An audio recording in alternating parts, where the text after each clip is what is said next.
For Aries ascendant signs or the Aries moon signs, year 2026 forecast, the video of the year, the most detailed transit video. At the physical level, you will read this from your ascendant sign. At the mental emotional level, you can also read this from your moon sign. So I'm taking together the three key planetary transits, the transit of Saturn, Jupiter, Rahu, and Ketu, putting together, giving you a holistic view, detailed view, because when these major planetary movements happen, life events get triggered. Firstly, this is the year of Surya, Sun. Sun becomes your fifth lord. Therefore, it's a very important year for you to bring in a sense of consistency in terms of your future.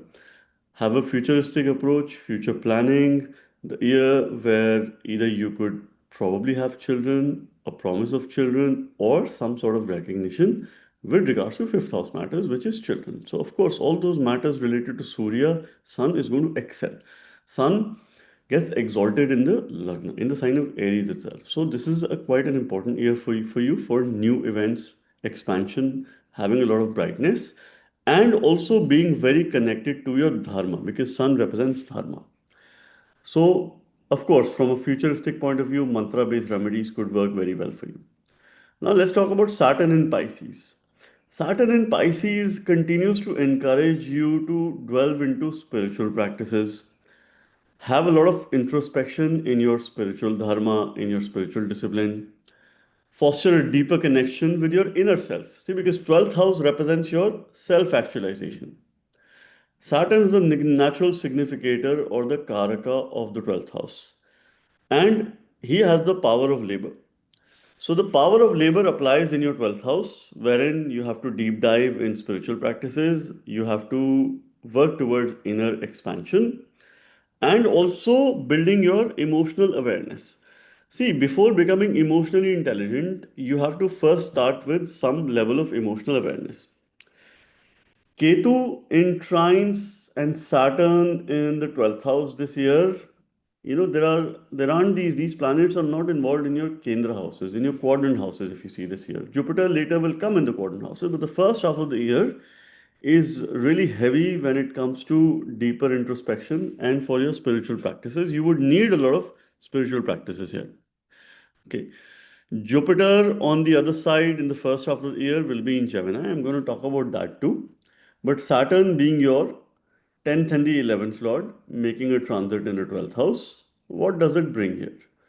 Lord of your karma, your actions, your profession, your duty, your responsibility, your work, your job, what you do to survive and sustain yourself in the world. It shares an inimical relationship with your Lagna Lord, Mars.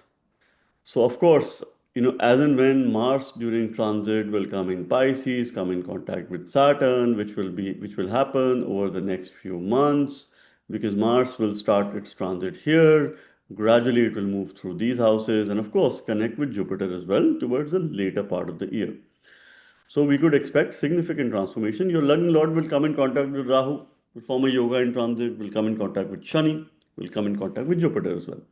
Now, when it comes in contact with Rahu and Saturn, these are sensitive phases for you. So, first half of the month, you have to be a little bit cautious because workplace dynamics are expected to demonstrate significant shifts, significant developments that you could expect because the Lord that represents your work, the Lord that represents your gain, which is the 11th house, the wider social network, friends, bigger enemies, because this is the sixth from the sixth house, is moving through the 12th house, which is the house of expenditure, losses.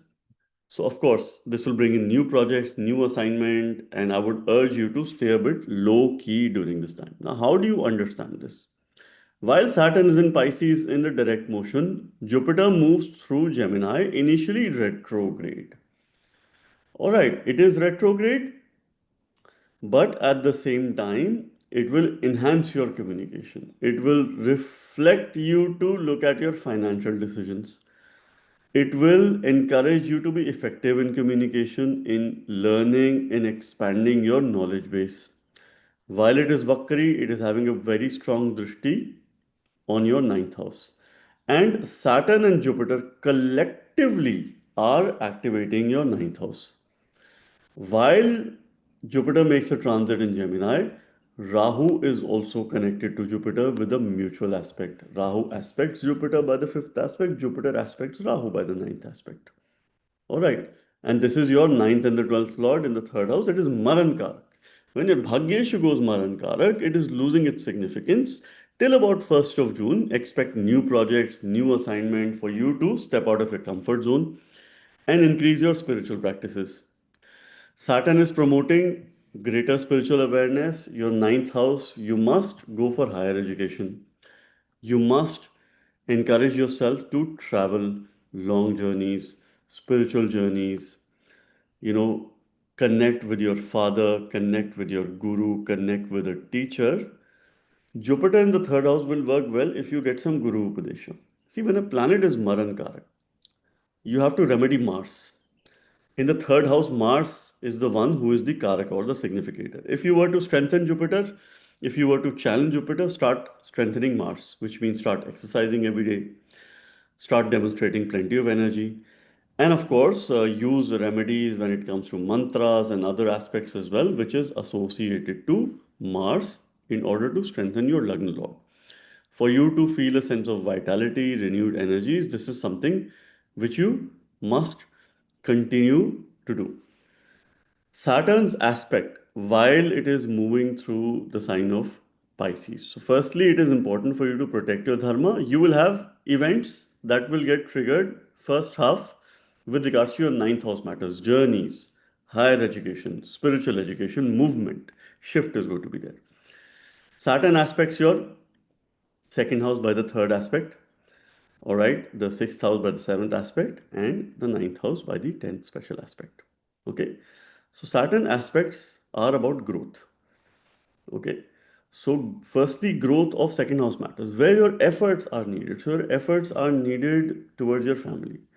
If you start making a philosophy of yourself that you're working towards your family, because see, Capricorn is home for Saturn, Aquarius is Mool Trikon, which is second from Capricorn. So you're working towards your family, you will see growth of family and wealth related matters, but that will only come if you start giving, if you start helping others, if you build your self awareness. This is a 100% aspect that Saturn has. And the 10th aspect falls on the ninth house, which represents those areas where you will probably see the growth. See, Saturn it's a planet that is very distant from Earth.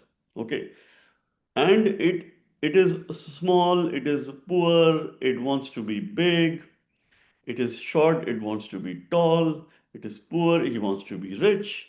He is far, and of course, he wants to have a very distant view. He wants to have a greater view. That is why it has the third and the 10th aspect, which is the widest of the aspect. Okay, which represents growth. So growth will happen of bhagya, fortune, only if you become self-aware, only if you start donating, only if you start helping, and of course healing others. This is something which you must understand through this year. All right. Now Rahu and Ketu in Aquarius and Leo, I have a star here. Okay, star is because this axis will trigger life events. And what is happening in your life, like second half of the year, the sign of Pisces is anyway active. So throughout the year, you need to donate because Rahu is also aspecting this sign. Okay. Jupiter later will aspect. I'm going to talk about that, but this is getting pretty much activated by the triple transit phenomena. You have to balance your friendships with romantic relationships.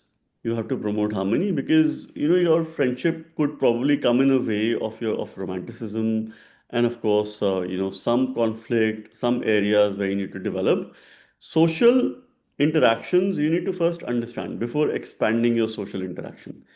Ketu causes obstruction in your spiritual belief, in your spiritual system, but it gives you the power of research because that's your co-eighth lord making a transit in the fifth house. It brings some uncertainty for future, but at the same time, if you learn occult, if you learn those subjects where research needs to be there, you could excel in those areas. Rahu creates a lot of expansive tendencies in the 11th house. Rahu does very well in the Upachaya Bhava. All right, so 11 and 5 axis continues to be active. Now, Ketu needs a remedy here. For that, you have to remedy Jupiter. Either use Bij mantra related to Jupiter or a simple Guru mantra that is Om Guruve Namah. or a Shiva mantra, Om Namo Bhagavate Sada Shivaya.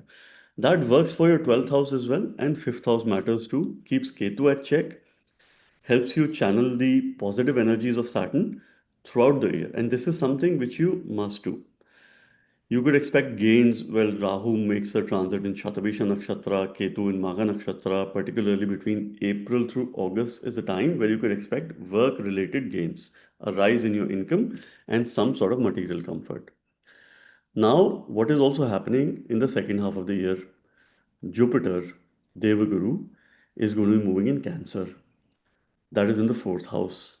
All right, so he comes in a very strong position, 1st June onwards, and till October it will be in Cancer. Thereafter, last couple of months, it will also be in Leo. Okay, so that's your ninth and 12th lord moving in the fourth house, forming a very good yoga. It is out of Maran Karak. It opens doors for control. So, firstly, you have a greater sense of control on yourself, your control over your prosperity, comforts. It will allow you to work more efficiently in building assets, in balancing your personal life with constant spiritual practices, work practices as well, because Jupiter is activating your moksha trine. So it will continue to promote spiritual practices. So spirituality will be on the rise, will be on the high. And by the virtue of triple transit phenomena, double transit of Jupiter Saturn, yes, your 12th house is active, so you will be more philanthropic. You would like to help others, you would like to donate.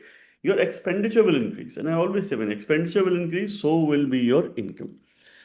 And this is where Jupiter will bring in a lot of clarity for you in life. What really matters for you personally? What is that you must protect? What is the most important? What are the most important decisions for you? All right.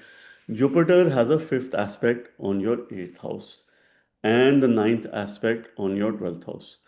Previous transit, Jupiter aspects your seventh house, and the ninth aspect is on the 11th house, keeping Rahu at check.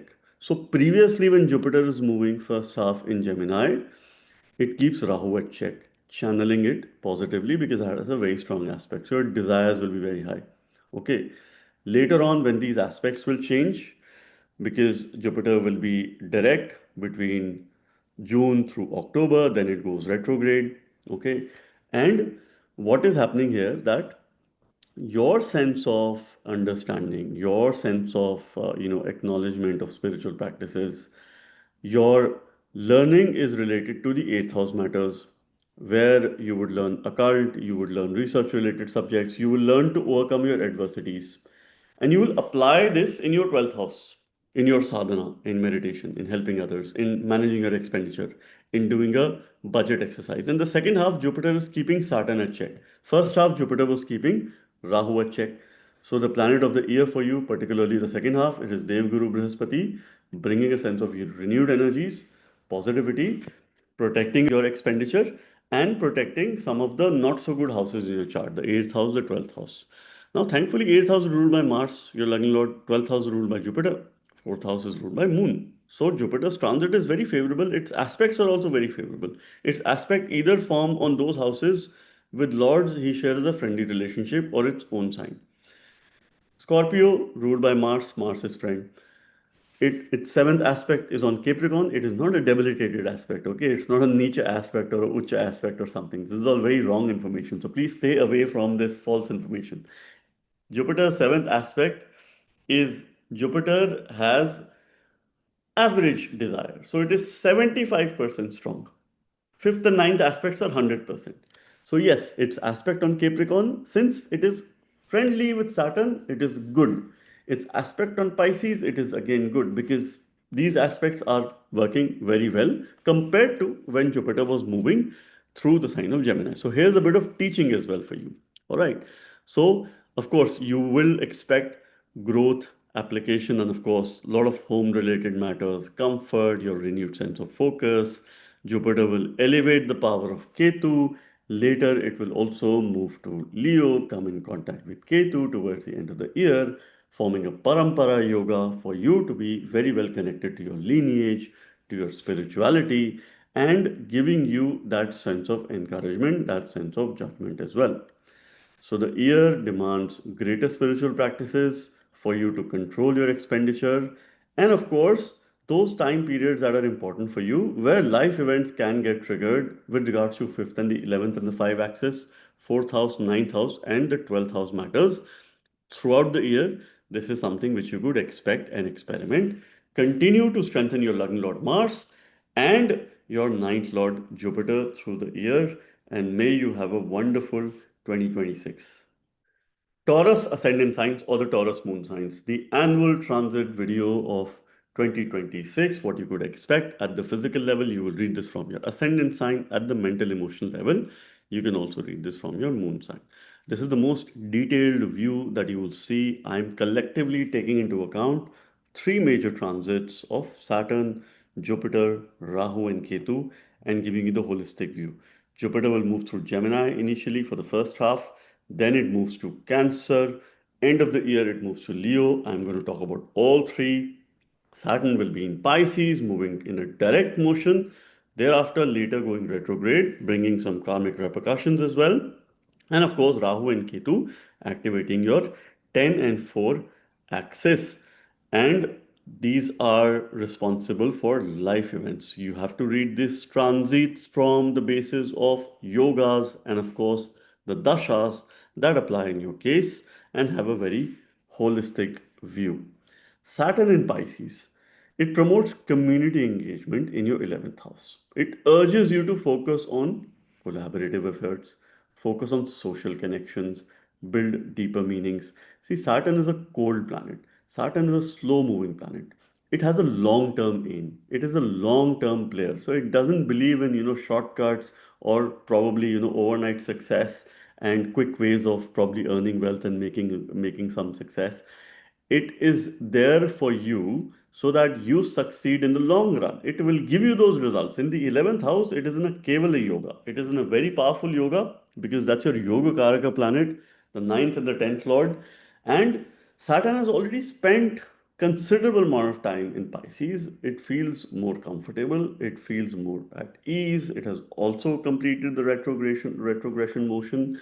And for most of the time, it will go direct, and later in the year, it goes retrograde as well. So, long term focused planning is needed. That's your ninth lord and the 10th lord. Ninth lord of Dharma, fortune, Bhagya, long journeys, spiritual education, higher education, and we see a sense of movement from the ninth house as well. This is the house of your father. This is the house of your lineage. This is the house of your past, past deeds, and how it will help you really create your bhagya, curate your bhagya, and of course, look at the fortune perspective as well. He rules your 10th house, the Lord of work, profession, your actions in the society, what you do to survive and sustain yourself in the world, whether it's your job, it's your business. It is in the house of gains. Saturn naturally is a malefic planet, but for you, it's a functional benefic, it's a yog karak. Now it gives very good results in the 11th house, especially while moving through the direct motion. So you can expect work related gains for the first half of the month that is inevitable for you.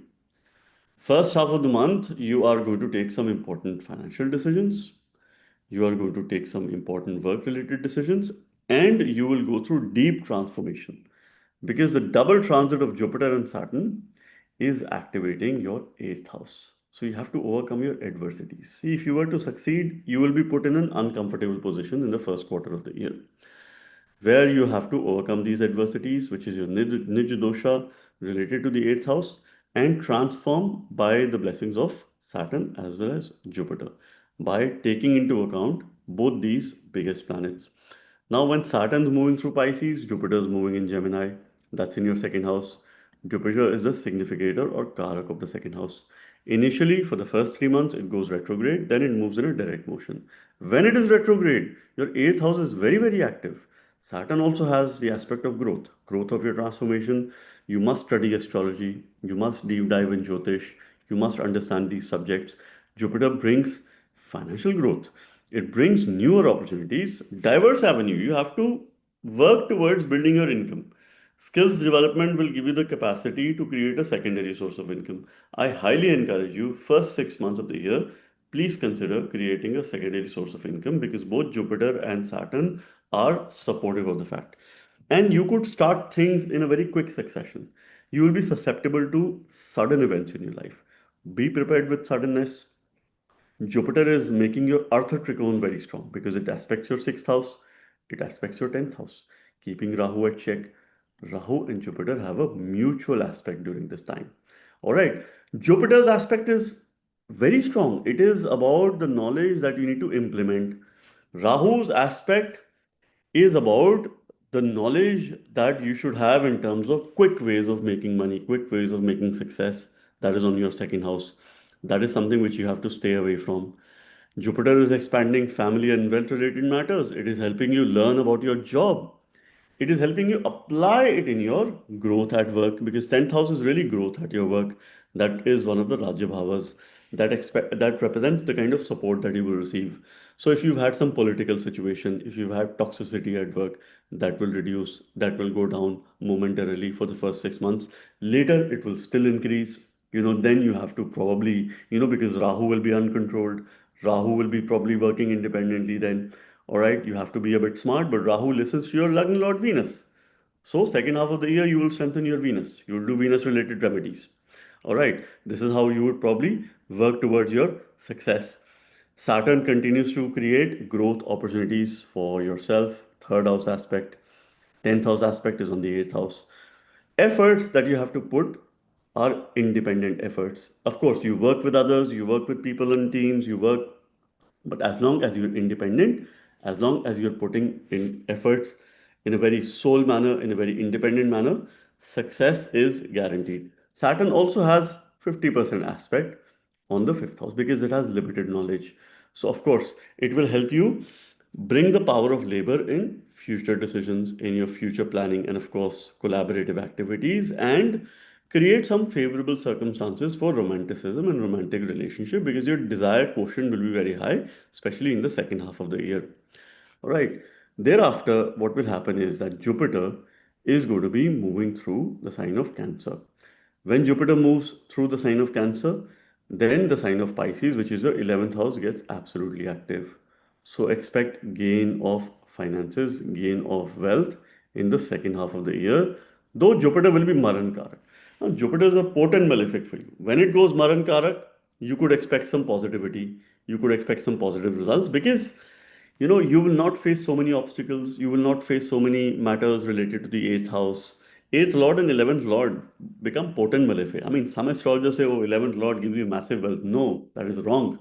Planets in the 11th house work very well, but 11th lord can bring a lot of obstruction in your life as well if it is detrimental in your case. But yes, it will open new avenues for growth, relations with your sibling, your courage will expand, and it will allow you to put efforts, be more efficient, and also bring in change or a movement. Jupiter could trigger change, movement. This is your eighth lord that represents places that are far off across the sea. Second half could help you make a movement. It could be a permanent movement related to your work, related to your life. A life event related to change of residence can possibly happen in the second half of the year in case your Dasha Antardasha is there. Now, this house also represents having a real estate or a asset which is outside of your home country. See, 12th house is foreign land. This is fourth from the 12th house, which represents having an asset or a physical presence. So, third house also plays a very important role in permanently settling abroad. See, settling abroad are two things. One is, of course, you being there, your body being there, but of course, you don't have a permanent space, you don't have a permanent place. And we see paperwork here as well. So, any paperwork related to government, documentation, written communication, you have a fair chance.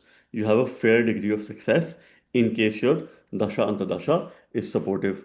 While Jupiter makes a transit in Cancer in its exaltation sign, though Maran Karak, you will get very good results related to 11th house. Friendships will be valuable, and of course, you will build cordial, meaningful relationship. You will also like to influence other people. You would like to expand your social media interaction. You would like to be more communicative. While Jupiter is here, Rahu is now working alone. And Rahu Ketu's access in Aquarius Leo, which is your 10 and 4 axis, is absolutely active. Now, when Jupiter moves to Cancer, Rahu no longer receives the aspect, and Rahu will be moving through Shatabisha Nakshatra momentarily, and then it will move to Dhanishta Nakshatra, that is ruled by Mangal. So, you will receive very good results related to your ninth house in the second half of the year. Bhagya is going to elevate because Rahu is gradually, slowly moving towards Capricorn. It is retrograde. All right. Now, this is where it creates challenging challenges in terms of balancing career ambitions with your family life. All right. Harmony between your professional as well as personal commitments because you'll be so busy with work that you will not have so much focused, of course, environment in your personal life. And this is something which you have to balance. You have to consciously spend more time at home. You have to consciously, either sit at home for some time. This could be a good remedy as well. Declutter your home, work, do some or the other work at your home. So, of course, balance. So, I'll say work hybrid. That is going to be very interesting for you and that will bring some sort of success. But Rahu can trigger workplace dynamics, workplace politics, and of course, cause a bit of a disruption in the second half of the year. This is where you have to be slightly careful as well and stay away from indulgences, stay away from workplace not dynamics, but workplace politics, dirty politics. Keep yourself away, just stay focused on your work, be independent. This is an Upachaya Bhava. Rahu brings an enormous amount of growth. Ketu brings separative tendencies, but since Ketu is Moksha Karak, fourth house is Moksha Bhav. It represents your primary education, primary fundamentals. So Ketu wants you to build your spiritual practices. If you have a morning routine, let's say half an hour of yoga, sadhana, do Surya Namaskar because Ketu is moving through the sign of Sun and this is also the year of Sun. Surya Namaskar will be a very good remedy for you, Sun salutations, first thing in the morning. You can do 12 rounds. If you do 12 rounds, that covers the 12 rashis or the 12 signs. And of course, it works very well for all your 12 houses. Jupiter is expanding, third house matters, and at the same time, this represents efforts, journeys, and also change. You will have learning related to seventh house matters, which will increase. You will learn more about relationships, how to protect your relationship, how to bring in a sense of communication in your relationship, how to have expansive tendencies. So, second half of the year is very positive to step into new relationship, to get married. Marriage could trigger in case your dasha antardasha is supportive, or of course you can find a new partner or a spouse, and of course it continues even when Jupiter moves through the sign of Leo. You will apply in your 11th house, which is your social media interactions, friends, means of gains, increase in your income because this is your ayah, this represents your income, and of course, all the material comforts and success. Jupiter will increase your desires when it is making a transit in the third house.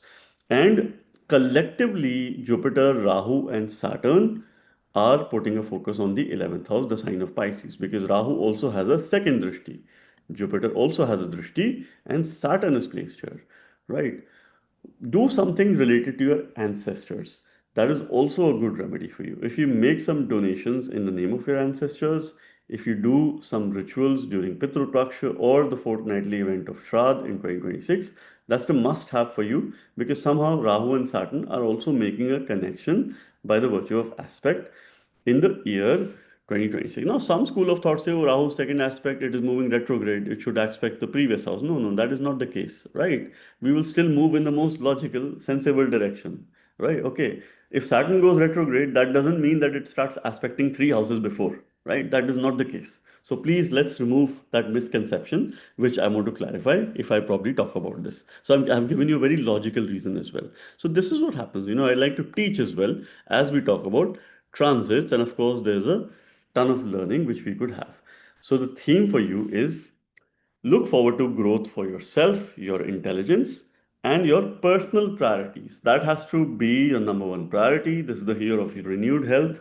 You have to bring in a change in your diet in the first half of the year. Be very mindful of your eating.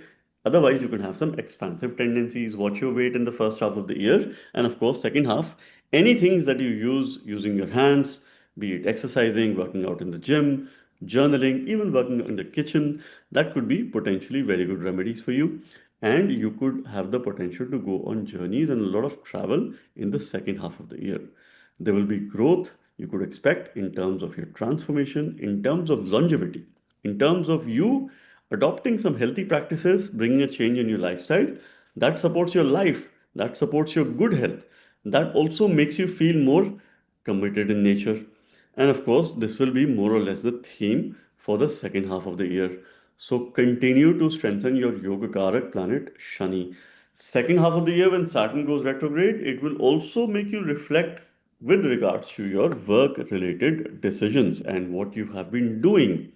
So first half with a lot of action, call for action, wealth making opportunity, working towards your family, and then doing some reflective exercise. Continue to strengthen Shani.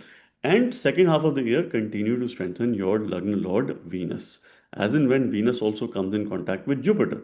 Jupiter and Venus will be making number of yogas, right? When Venus enters Pisces, Jupiter will be, of course, relation with Pisces there. So, of course, by the virtue of aspect, Jupiter and Venus currently will also make a sambandh because they will be aspecting each other when Venus enters Capricorn. So, of course, watch out for these, transits where Venus comes in very close contact. And if you continue to strengthen your Lagna Lord Venus, you will make very important decisions. It will help you create a sense of balance between your personal as well as professional life.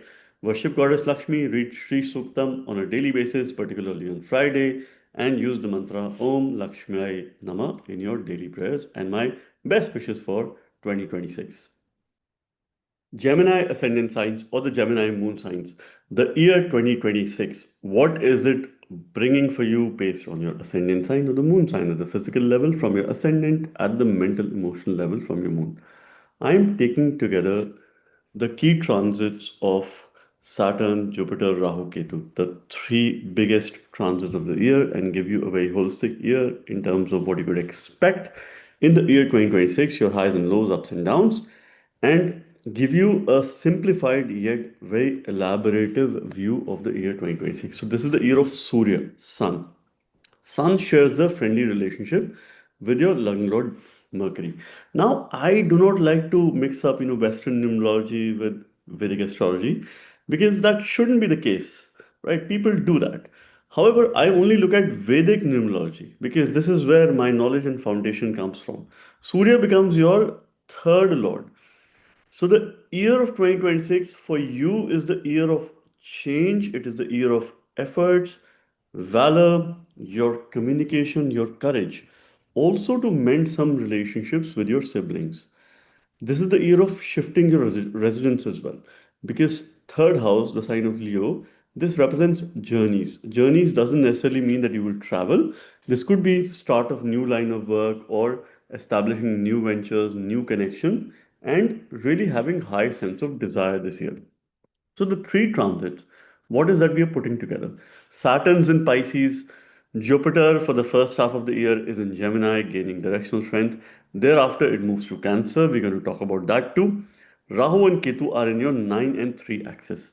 So, firstly, Saturn or Shani Dev, he becomes a favorable planet for you because he's your ninth lord. He's your Bhagyesha, along with Rahu. Rahu co rules the sign of Aquarius. Saturn also rules your eighth house. Eighth house represents longevity, suddenness in life, sudden changes, sudden events, sudden ups and downs, and of course, overcoming your adversities. We call it Nijadosha. And a constant sense of change, places that are far off across the seas. Ninth Lord is a Lord of long journeys, your Bhagya, fortune, higher knowledge, higher education, father, your lineage. And of course, it is very much linked to your past. Now, what does this mean here? Saturn making a transit in your 10th house. So, firstly, if I put together this year, Shani is in your 10th house, Jupiter for the first half is in your Lagna, then in the second house, and Rahu is in the ninth house throughout the year. So, of course, very strong karma is to be seen towards the second half of the year, which is significant of work progress, career progress. Saturn does indicate career advancement, it gives slow growth, shani shani. So we don't get the desired results when we want. You'll only get when Shani wants, when Saturn wants. It is a long-term player. So it wants you to have plenty of patience, plenty of perseverance, and build your resilience when it comes to professional matters, when it comes to professional settings. You will have heavy responsibilities this year. All right. This time period will push you to embrace new, bigger, better professional opportunities. by the virtue of Shani, by the virtue of Saturn's transit as well. So that's your eighth lord and ninth lord in the 10th house. So ninth lord making a connection with the 10th house, and Saturn over the course of time feels more settled, feels more at ease in your 10th house because it has considerably spent some time. This will bring in renewed projects, new advancements, something that you've never done in the past. First half of the year, Shani is direct, it will gain momentum. It will help you overcome any delays that you're facing in terms of career, in terms of finding stability in your work related matters. Thereafter, the second year, it will push you to reflect on your dharma, to reflect on your higher education, and also some past decisions which are either related to your work, to your career, or it could also be related to your father, or your own past, or your own higher knowledge, or something related to your teachers and mentors. Now, Saturn is aspecting your 12th house, your fourth house, and the seventh house. Saturn's third and the 10th aspect is the aspect of growth.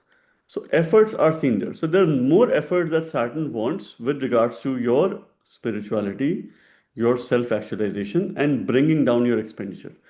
It's not that expenditure will grow, that is towards the end in your hands. You have to detach yourself from 12th house matters, which is expenditure, all the other indulgences in life, but focus more on the positive aspects, which is self actualization, self awareness, and your ability to give and donate to others. Relationship matters will significantly grow in the first half of the year because when Saturn aspects a full drishti on your seventh house, this is where relationship and business related matters will grow. While Jupiter is in Gemini, which not only enhances your self expression, makes you more creative, makes you more individualistic in terms of communicating ideas and also looking at artistic pursuits, expanding the sense of knowledge while sitting in your ascendant, where it gains directional strength or is Digbali. Both Jupiter and Saturn will be jointly aspecting the sign of Sagittarius, which is a dual aspect, which is the sign that is most active in the first half of the year. So relationship matters are 100% protected. This is getting activated by the dual aspect of Jupiter and Saturn, and you can expect favorable results. Though Jupiter's aspect is only about 75%. It has more than average desire. Saturn's aspect is 100%. So more growth in terms of relationship, and of course with a slightly higher quotient of desire. Saturn represents hard work, Jupiter represents knowledge. So a mix of knowledge and labor, which should go in your business, which should go in your relationship matters. So first half for those people who are looking forward to settle down in life. And of course, you can come across with past connections as well, because first quarter of the year, Jupiter is retrograde. It will help you reconnect with past relationships, old colleagues, acquaintances, maybe your previous bosses, previous organizations. Jupiter's aspect is putting on the fifth house and ninth house besides the seventh house. Here it is a 100% drishti. It will ensure it keeps Rahu at check, who's Maran Karak in the ninth house, protecting your dharma, protecting your bhagya. And fifth house helping you learn with regards to fifth house matters, which is your future. So, any courses that you do in the first half of the year, particularly in the first quarter, are very much centric for you to apply in the later part of the year for your growth of dharma, for your growth of bhagya, and of course, higher learning. You will apply in the ninth house. So, anything that you learn which is related to creative expressions, increasing the level of creativity at work, you will start applying it very quickly within this year itself. And your aim will be how this can help you to increase your income. Because there are a couple of strong Dhan yogas that are pretty much active in 2026. Though momentarily you might have some financial crisis situation, or probably you might have dependencies in terms of your accumulation, in terms of your saving, you might be dependent on certain resources, but gradually this year is bringing pretty strong financial gain as and when you move ahead with time, and particularly after June, there's a very good financial rise which is expected through this year. All right. Now, thereafter, what is happening? Jupiter is moving in Cancer. All right. That is in your second house. Now, when Jupiter moves in Cancer, which is going to be a full fledged transit, 2nd of June onwards. So June through October, Jupiter will remain in a direct motion in Cancer, again a very fast-paced motion, Atichara Jupiter. You have to be very well thought over in terms of a financial decision. You have to avoid impulsiveness. You have to expand matters related to the second house. Family, finances, your accumulation. See, 10th Lord going in the second house is a Simhasana Yoga. Simhasan means the throne. So I would expect you to hold a position or get some positional success in case your Dasha Antardasha is supportive. Because Saturn supports labor, Rahu at this point in time will be alone, and of course, with a powerful disposition, which will bring some transformation in your dharma. But Jupiter's transit is very favorable for positional success. He is the significator of the second house. Through your speech, through your exceptional consulting skills, you do have a good chance of earning wealth and at the same time looking at some sort of positional success too. Now, here Jupiter will help you continue to learn with regards to sixth house matters because Jupiter will be aspecting your sixth house. So you will learn how do you get a better job. You will learn how to build a better daily routine. Remedies for you when Jupiter moves in Cancer: have an established daily routine, give up some bad habits, remove bad company in your life, embrace positive habits, come in contact with positive people, positivity, and of course, any litigation you have, any legal cases between June through October, you do have some chance of overcoming those legal hurdles, legal cases. Thereafter, Jupiter and Saturn's energy will be a lot on your 10th house, where Jupiter's ninth aspect will help you to apply your learning for growth related matters with regards to your job. Rahu will also be aspecting this house. So, the sign of Pisces between June through October, definitely there is some good news on the cards which you could expect. Thereafter, Jupiter will move briefly with Ketu in your third house, re-evaluating your efforts, forming a parampara yoga. End of the year is really that time for you to go back to your roots, think through what you've been doing. And now, which makes me, wonder what Rahu and Ketu are bringing for you with the 9 and 3 axis, which is the axis of journeys. This is the axis of expansion of your knowledge and encouraging profound personal development. Rahu doesn't do very well in the trinal house. So nodes don't do very well in trines unless they're connected with the trine lords. Here, Rahu itself is a trine lord, so I could not say that he will probably do all bad. But you have to remedy Mercury.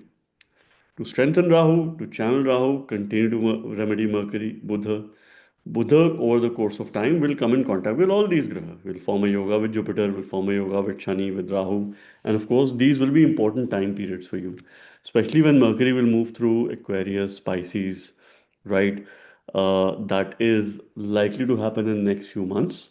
You can expect some significant results with regards to work related changes and a progressive time period. All right. So the first half of the year, you can expect some good changes, developments. Second half, you can expect financial gains through your actions and, of course, through your decisions, what you would do.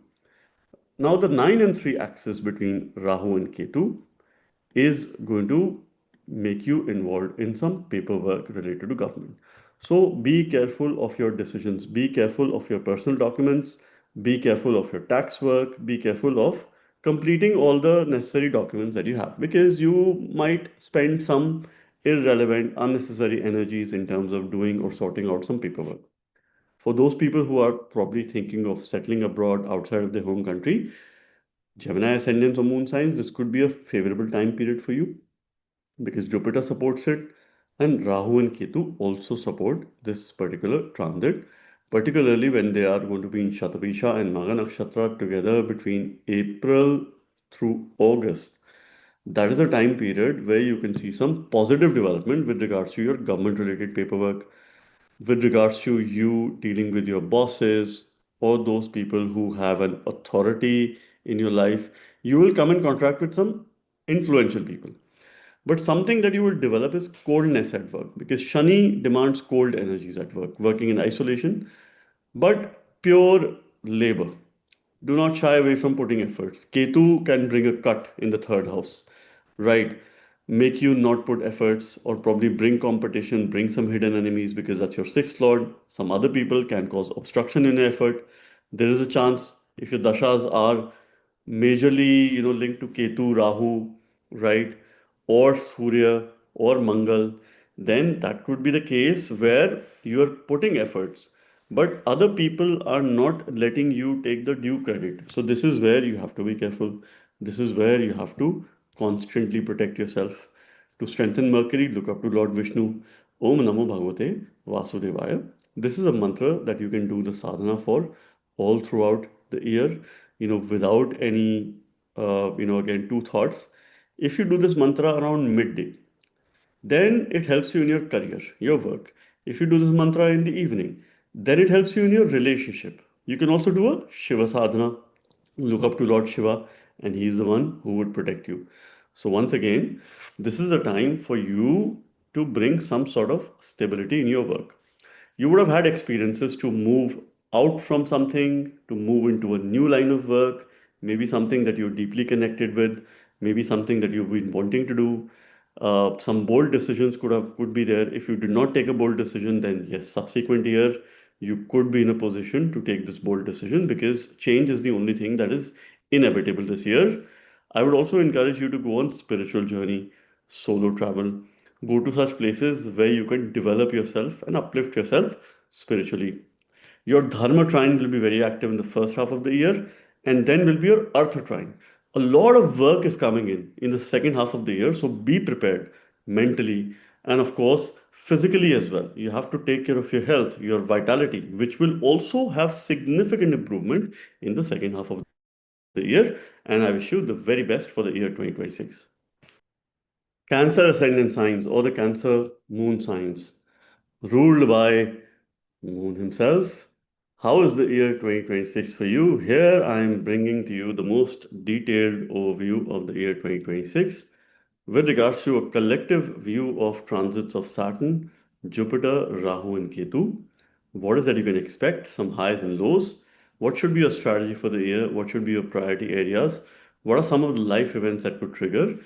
And the meaningful results that you would expect for the year 2026 that you have to read along with the yogas in your chart and the current applicable dashas that you are running. We should begin with the transit of Jupiter in your case, because he is your sixth lord and the ninth lord.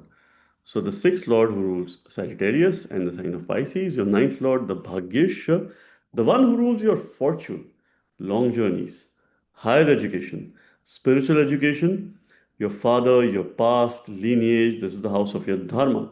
Ninth lord is very important. Ninth house has a great capacity to solve a lot of things in life.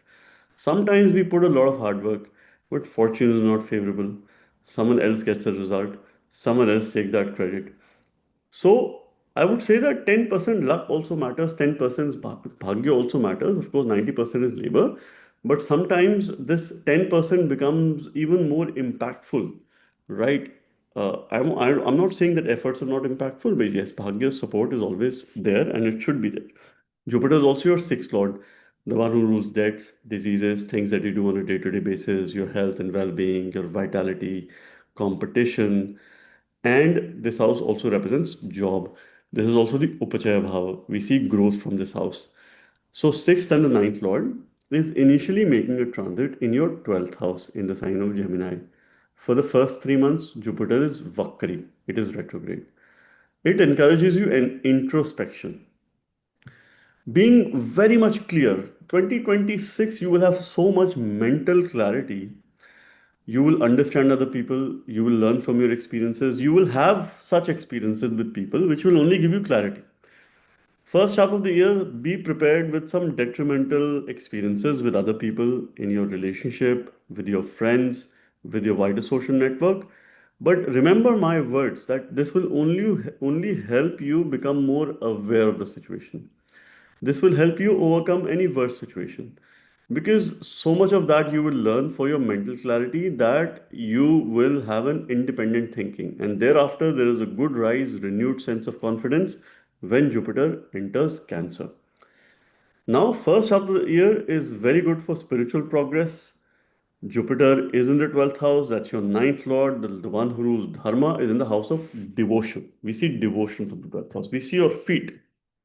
The feet of Sri Hari, Lord Vishnu, the Kal Purusha Kundi, he represents his feet. All right, so bow down and of course worship him, look up to him, and he is the one who will protect you. Om Namo Bhagavate Vasudevaya. This is a 12 syllable or Dwadash Akshari mantra that you must use in the first half of the year. You will have lots of blessings. Of course, devotion is there. Jupiter is having a fifth aspect on Libra, your fourth house.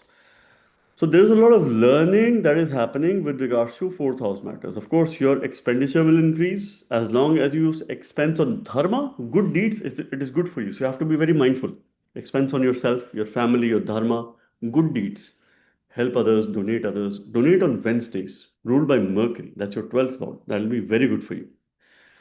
Your learning will be more or less related to primary education, fundamentals of life. You will rebuild your value system, you will rebuild your fundamentals through, more between after March, because when Jupiter will go direct, it will have a greater focus on your fourth house and an even greater focus on your eighth house, where you will apply for your transformation. And Jupiter is keeping this Rahu at check. So health matters will improve. First half of the year, you have good health. Second half, you have to take care of yourself, because then Jupiter will not have the aspect on Rahu and it will incline you towards indulgence, bad habits, and of course, as long as you stay away from extravagance, it is good. Jupiter and Shani both are jointly aspecting your sixth house, so it's a double transit phenomena. All right, so your sixth house has the wisdom and growth related to Saturn. So there's a desire to improve your daily routine. There's also growth of job related matters. So expect you to step into a new job between March through June 2026. The chances are very favorable based on certain transits, and in case your Dasha and Dasha is supportive, you can have some good news around that time. Now, thereafter, Jupiter is going to move in Cancer in its exaltation sign. So, what is that period bringing for you? Now, Jupiter is in the Lagna, he gains direction strength, he is Big Bali in the ascendant. It is strengthening your Dharma trine. So there's a greater sense of expansion for yourself. Swadharma, Swabala. That's seen from the ascendant, your dhi, your conscious brain. Health, a renewed sense of confidence. It will allow you to think more intelligently. You will build your intelligence, you will build your IQ. In your personal life, you'll build knowledge, you'll attract prosperity. And you will build your dharma. Fifth house receives an aspect, ninth house receives an aspect. Jupiter keeps the Saturn at check, because Saturn is also your eighth lord and also Marak, seventh lord, making a transit in the ninth house. Saturn is not very welcomed in trines, and this is where a specific remedy also comes from Mars, from Mangal. The ideal remedy for you could be to read Bhagavad Gita or read any ancient text, any ancient books based on your religion, because most of the ancient scriptures, they talk about karmas, they talk about, they give the same kind of message. So you must connect to your roots. You must connect to some ancient knowledge from a remedial point of view. But yes, this is really strengthening your dharma, and you can expect growth opportunities here. Expansion of first house also results in body weight, because you have to watch your weight in the second half of the year. Perhaps you would need more efforts. If you would probably look at someone else who, in your life would put little effort, they're getting the results, maybe you might not get those kind of results. So you have to make the most in the first half of the year to have a routine of exercise, working out, so that second half you can very well manage these challenges. You will learn how to build your future. You will learn about creativity. You will also learn about speculative businesses. You will learn about trading, stock trading, financial investments, financial instruments, new things. And this is where you should invest yourself in the second half of the year. Chances are very high that you could excel in these areas. And then you're going to apply in higher education. You will apply in teaching others. You will apply in coaching others, in mentoring others. So these are also some areas wherein you could venture. Second half, you could get support from your bosses, from your seniors. First half will be a little bit challenging in this area, wherein you'll get maybe a new kind of work, or you will be put in a situation that is a bit uncomfortable for you. Jupiter and Saturn's double transit in the second half. See, Saturn's moving through Pisces. If we talk about Saturn, in the ninth house, being the seventh and the eighth lord, Jaya Bhava, Peace and war is seen from this house, your spouse, marriage, relationship. Third from the seventh house is communication in your marriage. It is also movement in your marriage, journeys related to your partner, journeys related to marriage. So if you were to solve your relationship, go on a journey. If you've had relationship issues, take a journey, go on a travel. That's the simple, idealistic remedy for you. If you're not in a relationship, look beyond what's there. Maybe you have to step out of the city or state that you live in and look beyond where you are. Look for some distance. All right. This will help you to connect deeply with your inner selves because your foundations, your fundamentals will build in a very strong manner, your dharmic quotient. Now, Saturn's aspecting your 11th house and your 6th house by the third and the 10th special aspect. It is also aspecting your third house.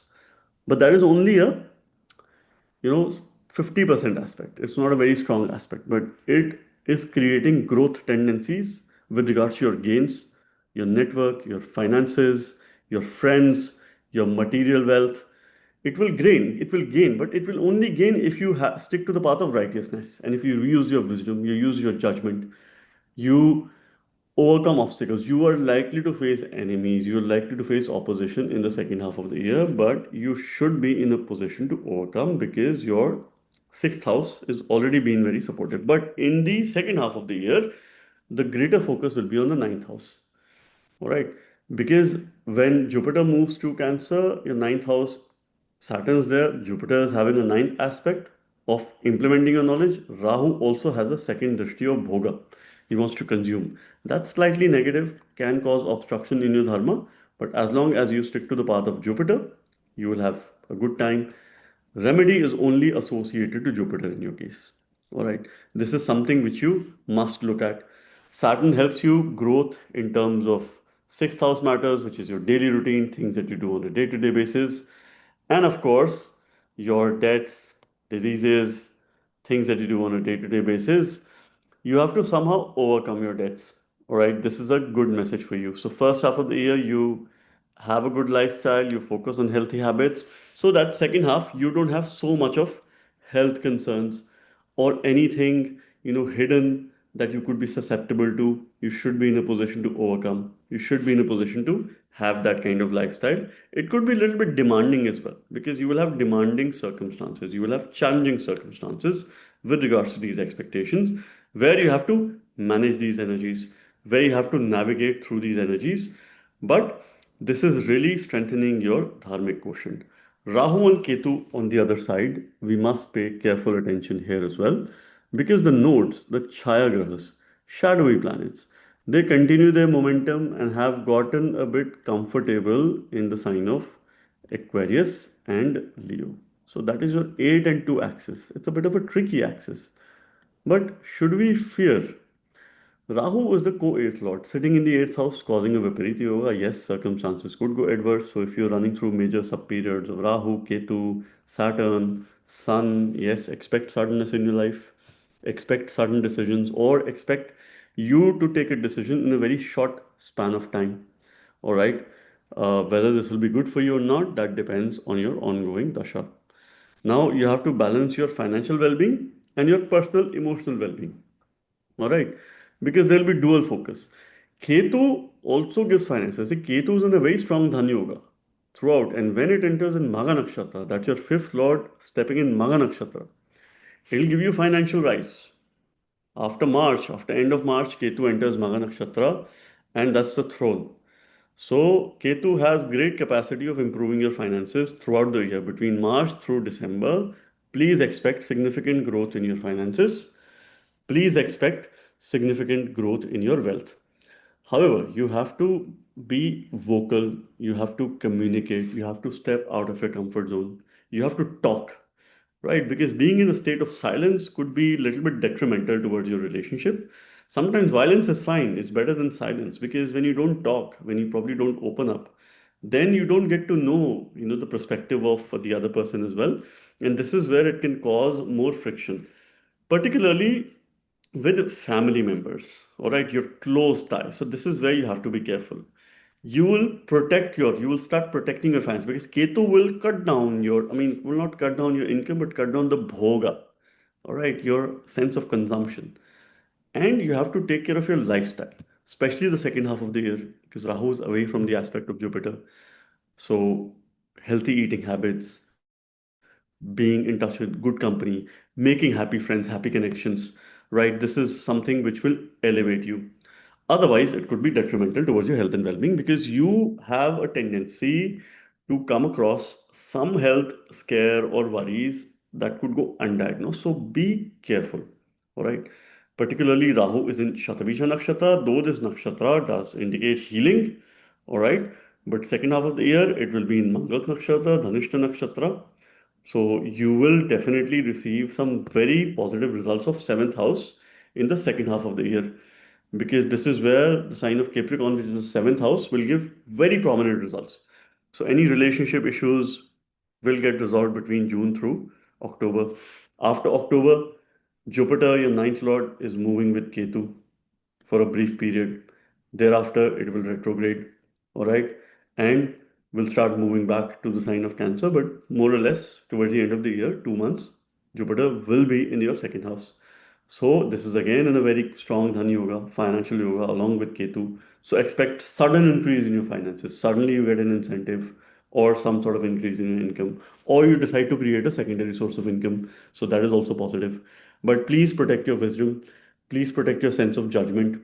You have to continue to strengthen Jupiter in all cases because that will help your negativity of Rahu to balance these energies of Shani. And of course, Ketu, you'll be able to channelize that too. Otherwise, you really do not need any remedies for this year. Focus on good health, your financial well-being, and of course, your career that is likely to come on track over the course of next few months. And my best wishes for the year 2026. Leo ascendant signs or the Leo moon signs. The year 2026 and the annual predictions video is here. The most detailed overview of what you could expect in the year 2026, some highs and lows, ups and downs, and of course, how you can make the most of it. This is my unique representation wherein I am presenting you a collective view of the transit of Jupiter, Saturn, Rahu, and Ketu, and taking together a holistic view of how these energies are likely to have an impact on you. What are those highs and lows? And of course, what you can do to make the most of the year 2026. Now, you must remember this is the year of Surya, Sun. I am the kind of person who doesn't mix Western numerology with the Vedic astrology. I would rather, prefer using Vedic numerology. And based on Vedic numerology, Surya has been given the number that is 1, which is the year 2026. And he is your Lagna Lord, Lord of the Ascendant. So this is the year of Sun. So this is the year of improving your personality, developing self-esteem, self-identity. Swabala is seen from your ascendant. Your intelligence is seen from the ascendant. Your decision-making power and capacity, whether your decisions will be right, whether you will take these decisions independently with confidence, or you will have the influence of other people. That is also seen from the Lagna. So, Lagna Lord, your Lagna needs to be strong. So, for Leo ascendants, Leo moon signs, and Sun in Leo, this year is very important because you would certainly have to be very consistent in anything and everything that you do. Resources are going to be favorable for you. You could expect new beginnings. There are big talks that, okay, it's a reset, karmic reset. Okay, I don't believe in all of that. It's just another year. All right. But yes, you can start new ventures. You need to rebuild your identity, if I would say. Self esteem is going to be very important. With that comes ego as well. That needs to be aside. As long as you stay grounded, it is good for you. It is going to deliver fruitful results in your case. Now, let us begin with understanding transit of Jupiter. Jupiter is in Gemini for the first half of the year, while at the same time, Saturn is in Pisces. They both are quadrant from each other. So this is an important relationship for us to understand and how we have a collective view of this transit. Now, when Jupiter is in Gemini, you will experience expansion of your social networks. You would have had some experiences previously as well, but now you will have numerous networking opportunities, stepping into beneficial relationships, acquaintances, and there'll be a greater focus on building your personal brand, building your identity, and of course, creating a sense of expansion when it comes to social media platforms. So you have the ability to influence other people, influence without authority, influenced by the power of your knowledge, your wisdom, and your judgment, and a sense of maturity as well. This time definitely will be very transformative because the fifth lord and the eighth lord making a transit in the 11th house. For the first quarter of the year, Jupiter will be retrograde. Now, when it is retrograde, it wants you to reevaluate your job opportunities, your career decisions. At the same time, this house is being aspected by Shani, which is creating growth, but this is slow growth because Shani is a very long term player. So, growth happens over the course of time, and this is something which you must understand, which you must relate to during this time. More so, what you must understand while Saturn makes a transit in your eighth house, it is aspecting your third house, it is also aspecting your fifth house.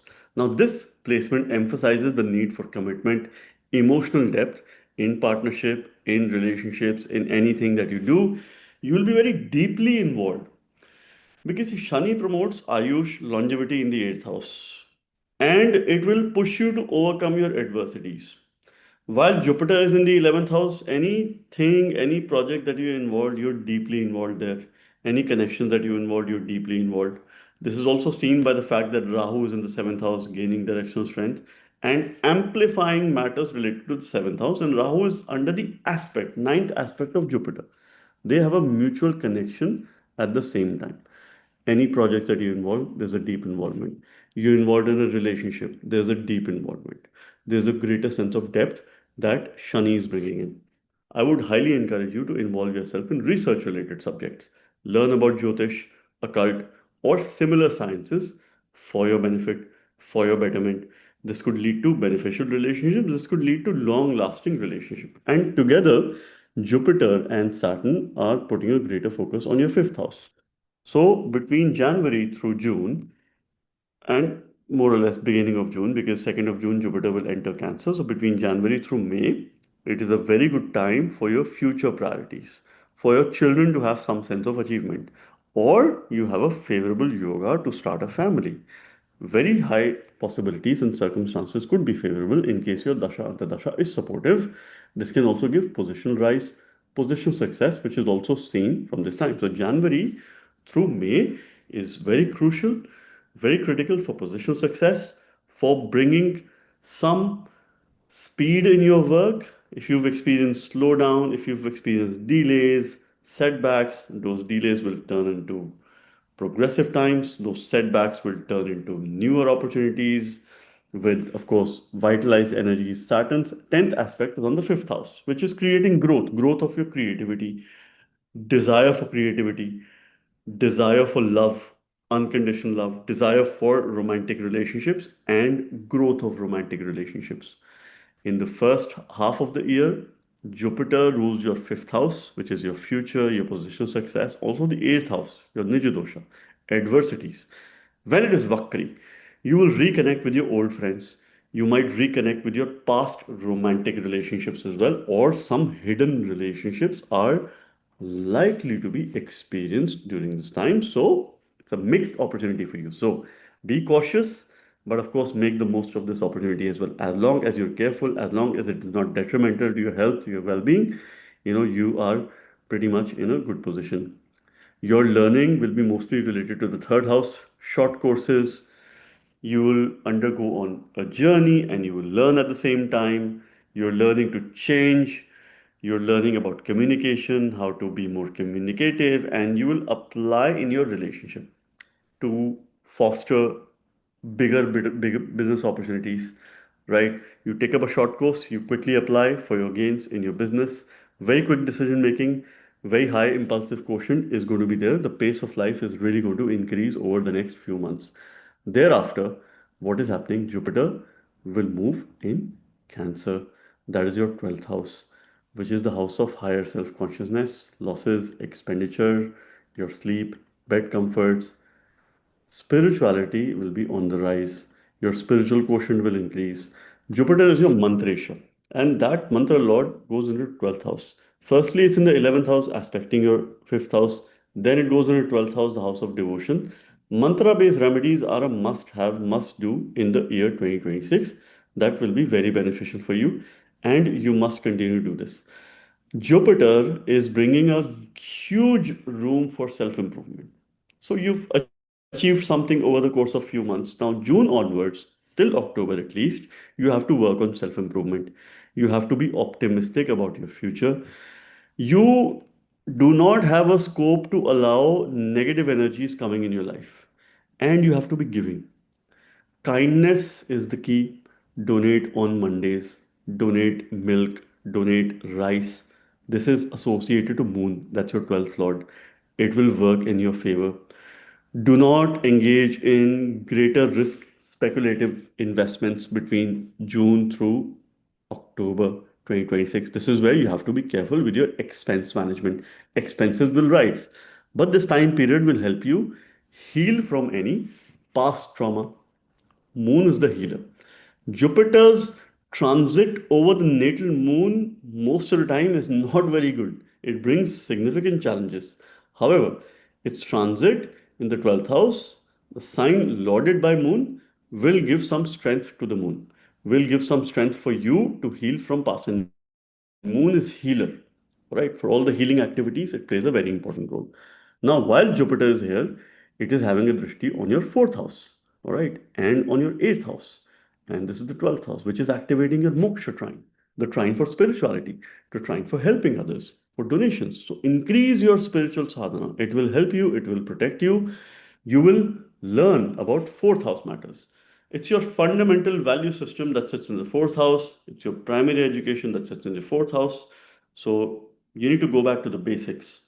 You need to reevaluate your priorities and you will apply this in your transformation, in your good habits, in changing your lifestyle, in bringing positive transformation in your life. A complete shift that is definitely needed in life.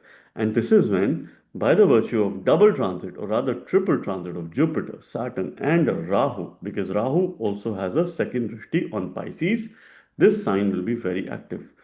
Be prepared for sudden events in the second half of the year. This could be shift of a place. You could move across the seas. You could move in a place where there are people who speak different language, where there are people who are from a different culture. So if you have a plan to settle in any of these countries, this could be a positive time period for you. All right. You have to increase your cultural understanding and your, of course, ability or affinity to understand other cultures, other people. All right. Eighth house matters need to be protected. So avoid indulgence, avoid extravagance, but it is a very good time for you to focus on your health, focus on your vitality, right? Have a good lifestyle, exercise, work out to reduce your weight. Continue to strengthen Mars, who's the yoga karak graha for you. And Mars is going to come in contact over the course of next few months. Mars will undergo exaltation. Mars will also come in contact with Rahu towards the mid of 2026. And this is where you have to be careful of your relationship matters.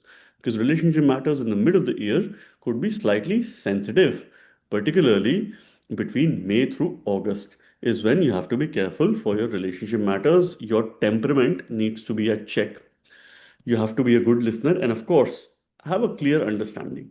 This is also by the virtue of fact that Rahu and Ketu's transit is in your 7 and 1 axis, which highlights a balance between your personal identity, the social roles, which is very demanding. Your social life will be very demanding when Jupiter is in Gemini, especially when it goes retrograde.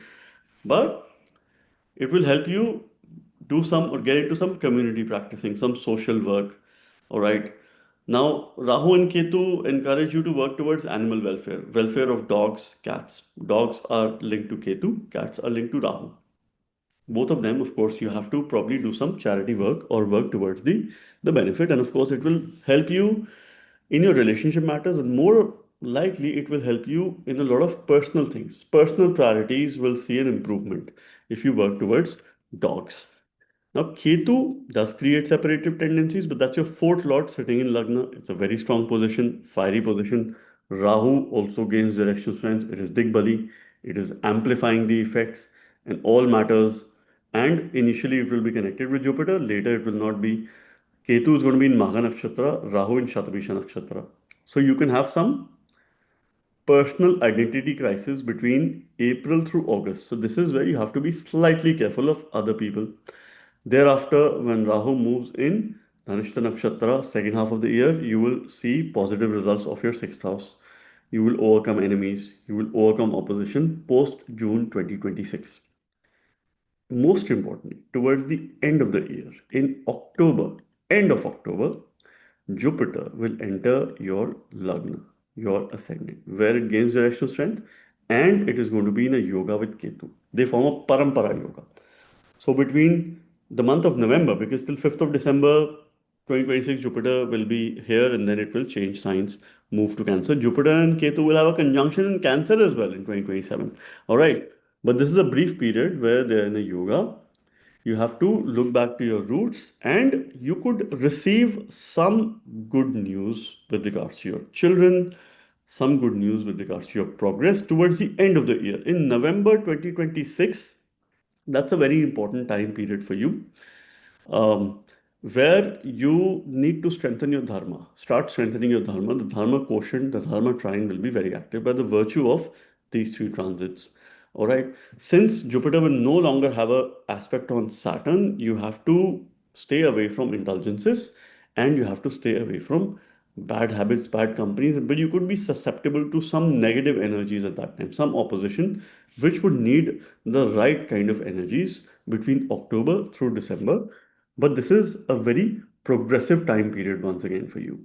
This year calls for renewed energies for you to focus on self identity, swadharma, swabala, and your personal identity. That is something which should matter a lot. You will be helpful to others, you will be kind to others, but have some focus on yourself. Have some focus on your independent thinking, your independent decision making. Continue to strengthen Sun and Jupiter. Offer water to Sun each and every day. In case you have challenges, you can use Surya Aditya mantra. Om Grini Surya Aditya. This is a mantra that you can use in your meditation, or a Panchakshari Namah Shivaya. That helps Jupiter and also helps Sun. In case you're not initiated in the mantra Om Namah Shivaya, you can just use a Shiva Panchakshari, which will be quite ideal for you. And my best wishes for the year 2026. Virgo ascendant signs or the Virgo moon signs. The annual predictions for the year 2026, one of the most unique presentations that I'm bringing for you, which will give you a holistic view of three key transits of Jupiter, Saturn, Rahu, and Ketu, giving you the most detailed yet simplified view for your preparation for the year 2026, which is the year of Surya, Sun, because it makes number one based on Vedic numerology. Surya rules number one, and constant focus of the year is needed because Surya, Sun, is your 12th lord. So you have to manage your expenditure. You have to manage expectations of other people. You have to focus a lot on self awareness, self consciousness, self swadharma, and your self identity. But at the same time, you have to do a lot of financial management in this year and your ability to help others, donate to others, do Surya related donations, offer grains, food to the needy, and of course, any resources that you can probably help others. This also helps you keep the Ketu at check, who's making a transit in the 12th house. And of course, Ketu doesn't really give moksha, but it does create favorable circumstances because it's a very non materialistic graha. It does not have material desires. So, this is about the theme for the year. Now, let us move and talk about the key transits and in terms of what's happening. So, firstly, Saturn, who's your fifth lord and the sixth lord, is making a transit in the seventh house, continues to do that. It will move Margi direct for the first half of the year. Saturn or Shani gains direction strength in the seventh house. So it is Digbali. It is a very powerful position that Saturn is in. It continues to emphasize the importance of you and your health, maintaining daily responsibilities, bringing a sense of discipline in anything and everything that you do. Working in a very structured environment, this could cause a bit hindrance as well. This might be something that you don't like, but over the course of time, if you try and work in a structured environment, it'll be good for your business, it'll be good for your relationship if you have a structured approach in your life. If you become more organized in your relationship and, of course, in your personal life, that can especially help you foster good, positive relationships. Saturn is your fifth lord. He is the one who rules your future. Possessional success is also seen from Saturn. He is your mantresha. He is the lord of mantras and he rules creativity, speculation. Your future is seen here. Saturn is in a good yoga. Saturn also becomes the sixth lord. Debts, diseases, things you do on a day-to-day basis, your health, your vitality, and of course your enemies, opposition, competition. Expect to face competition in business. Expect to face some sort of opposition. But since Saturn is very strong, you should be able to come out with flying colors. Rahu, placed in your sixth house, also helps you overcome competition because it shares a cordial relationship with your ascendant lord Mercury. It is good with Mercury. And Shani and Rahu both co rule the sign of Aquarius. So, how we understand this? Firstly, Shani is gaining directional strength, and Rahu is making a transit in the sixth house. So, somehow your spouse, your partner, or your business partner will play a very important role in helping you overcome competition. So, in any competitive activities, please take support of your partner. One suggestion or an advice could be extremely helpful, and that is a remedy for you. For all married people, if you're probably facing obstruction, reach out to your partner, listen to them. They'll give you the right kind of advice, and you'll be able to. And this way, your relationship is also protected. Some people do create a scare. Sixth house planet, oh, it creates divorce, it creates separation. No, it does not. Right. So what if it's 12th from the sixth house? There are many other factors. End is seen from the eighth house, which is the second from the seventh house, and that too in the Navamsha, not in the Rashi chart. All right.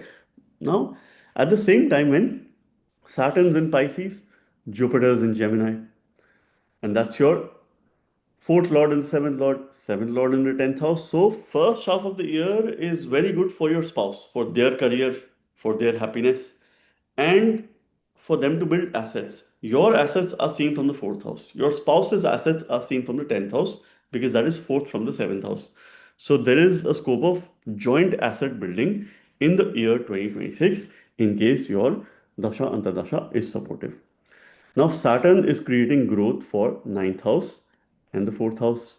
So growth with regards to your dharma, your bhagya, your fortune, long journeys, travel opportunities, and also with regards to fourth house matters, home, comforts, and your assets. So some decision you will take this year related to property, related to real estate, buying and selling, where you're likely to gain if it's in the first half of the year, because Jupiter and Saturn both put together are jointly aspecting the sign of Sagittarius. You can expect life results with regards to fourth house in the first half of the year, which is your home, your mother. In case you've had issues with your mother's health or your connection with your mother, that is likely to improve. That is likely to deliver some positive results, some favorable results that you could expect around this time. Now, Jupiter is also Badakesh for you. It's a lot of obstacles.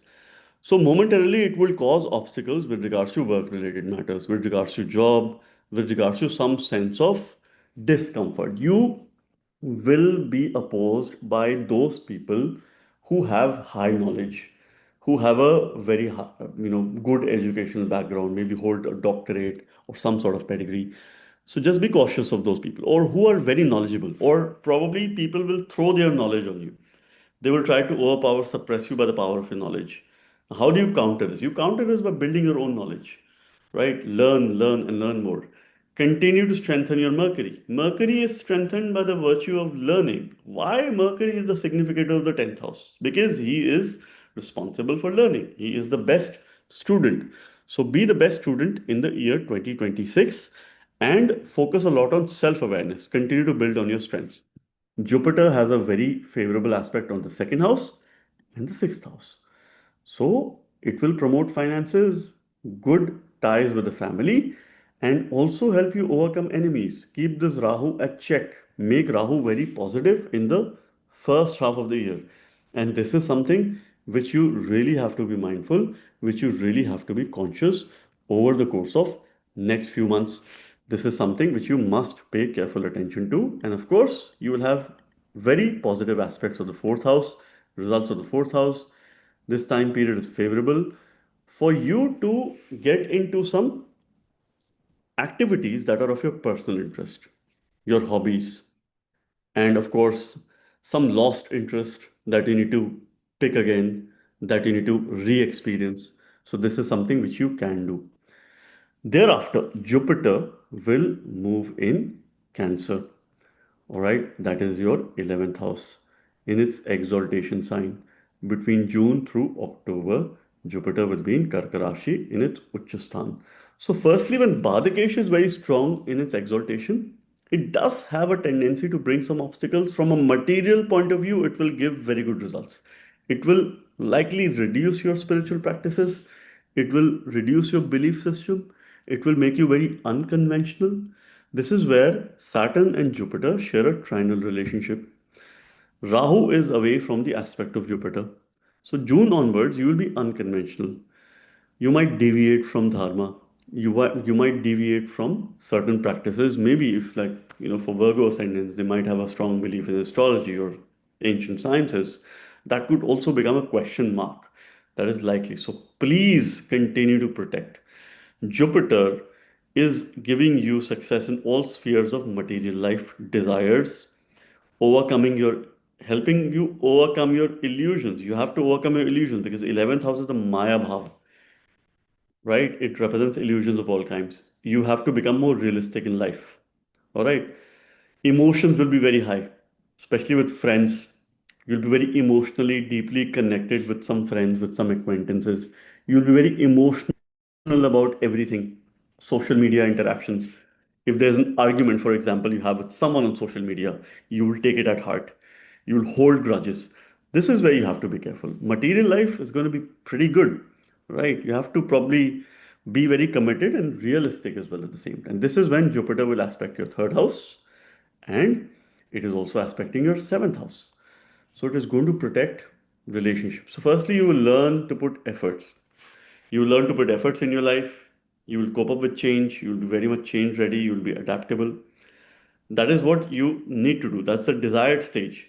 Now, this learning will help you to apply in your relationship, in your business, in your partnerships, in your associations. Jupiter will help you learning related to the seventh house matters. All right. So, this is something wherein you will apply in the seventh house. And this is what you have to continue to keep at check. Expansion will be there with regards to gains, with regards to material comfort, but you will apply in relationship. And this is why, with the virtue of double transit of Jupiter and Saturn, you will have very positive results of the seventh house, which is about relationship. New relationship could prosper. Probably face a sense of stability in your relationship, stability in business related matters, and you will learn how to strengthen your relationship. So this is more on a positive side here. Now, the triple transit effect is also on the seventh house because Rahu is also having a second drishti, the drishti of Bhoga. This is where you have to be careful, all right, because your decision can either make or break your relationship in the second half of the year. Particularly between September through December is a sensitive phase for relationship because this is where nodes will probably be prepared to move signs. Rahu will be preparing to move from Aquarius to Capricorn, and this is where you have to be careful. The nodes, Rahu and Ketu, the Chaya Grahas, are activating your 6 and 12 axis. Rahu does well in the sixth house. It is the Upachaya Bhava. Rahu loves growth. Rahu loves uncontrolled growth. This is a problem, all right, because you don't get satisfaction here. It encourages harmony between your professional commitments and personal life and in your overall well being because the 6-12 house represents your well being, hospitals, isolated places, enemies, opposition, obstacles in life, repayment of debts. So you could have some repayment of debts in the year 2026, or you might incur some debts. If you incur debts on real estate, all right, because you will receive positive results for this house, it is good. If you incur more debts on your credit card and of course other expenditure, that is not good. That is where you have to be careful. And the nodes are helping you first focus on your lifestyle, your health, well-being, vitality. Stay away from indulgences. First half of the year, see, Rahu is under control of Jupiter. All right. But the second half of the year, it is not. It is going to be in Shatabisha Nakshatra. Later, it is going to be in Dhanusha Nakshatra. Now, one thing is pretty good that when Rahu will move in Dhanishta Nakshatra in August, you will get very good results of the fifth house because this is where Mars gets exalted. Results related to your children, happiness from children, or probably starting a family. Jupiter's transit is also supportive of extending the family or some sort of appreciation, acknowledgement, gain, or achievement related to your children. Or some future related positional success is something which you will see August onwards. August through October is a very favorable time for position success. This could be stressful as well. All right. Ketu, on the other hand, is your third lord in the 12th house. So one thing is constantly there. This is the year of number of efforts and you'll feel less results. Please do not develop a pessimistic approach. You have to put in efforts, that's there, because your third lord Ketu is in the 12th house. Ketu is a very non-materialistic graha. It is good for you because your expenditure will be reduced. It'll cut the expenditure. It will also impact your sleep. So you have to watch your sleep. Your sleep will improve in the end of the year. You have good improvement between October through December because this is where Jupiter moves in your 12th house. However, before this, you have to be very mindful of your sleep. Do something, have a morning routine, morning discipline. Make sure that you have an active day. If you have an active day, that means you would be in a position to sleep well. And if you fix your sleep, you will be very energetic through the day. This is something which is a must have. Otherwise, this period, this year can bring some health related issues. These health related issues can go undiagnosed, or you might face challenges in terms of considerable amount of time to diagnose these issues. So, from a health point of view, I do sense that gradually things can improve if you take care of your sleep. 80% of your health related problems will get solved this year. Continue your spiritual sadhana, continue your spiritual practices. This year is the year of self actualization. This year is a year where you need to reduce your expenditure, where you need to donate, you need to help others, those who need, where you need to strengthen your loving Lord Mercury. So it is Mercury related remedies that you have to continue to do. Could be gemstone, mantra based. You can use the Bij mantra of Mercury or a Vishnu mantra, Om Vishnave Namah, which is a 6 syllable Shadakshani mantra that improves your sixth house, that helps channelize Rahu and also Shani making a transit in the seventh house. My best wishes to you for the year 2026. For Libra ascendant signs or the Libra moon signs, the year 2026 annual predictions. Here I am presenting to you the most unique yet detailed interpretation, collectively taking the transit of Saturn, Jupiter, Rahu, and Ketu, and giving you a very holistic as well as detailed outlook of the year 2026. Certain highs and lows, some time periods where you have to be cautious, and of course, how you can make the most of the year 2026. This is the year of Sun, Surya, based on Vedic numerology. I do not mix the two concepts of the Western numerology system and the Vedic astrological system. I stick to the basic principles here.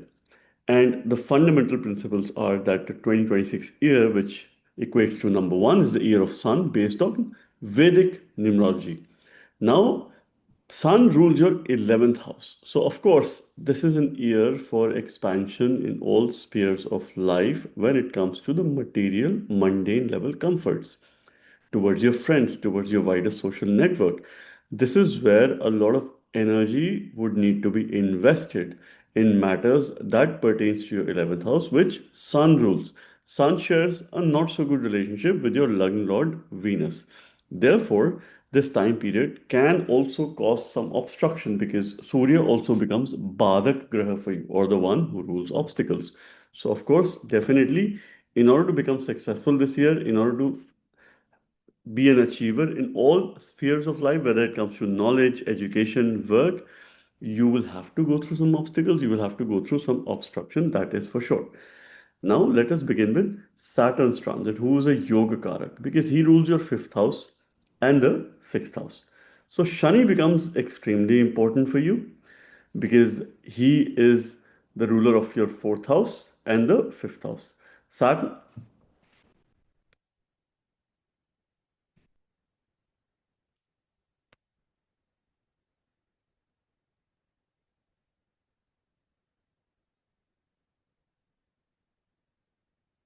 So let us begin with Saturn or Shani, who's the Yoga Karaka planet for you. He's the one who rules your fourth house and the fifth house. So Saturn rules one house that represents your comforts, your happy space, your safe space, your home, mother, homeland, where you feel most happy, most protected, and most content. And he also becomes the fifth house ruler, which is the house of mantras, the house of future progress. Positional success is seen from the fifth house. This house represents your children. Therefore, we see future from this house. Purva Punya from this house means the accumulation of course, past deeds, but how they will fructify towards your future. So it is deeply connected with the ninth house.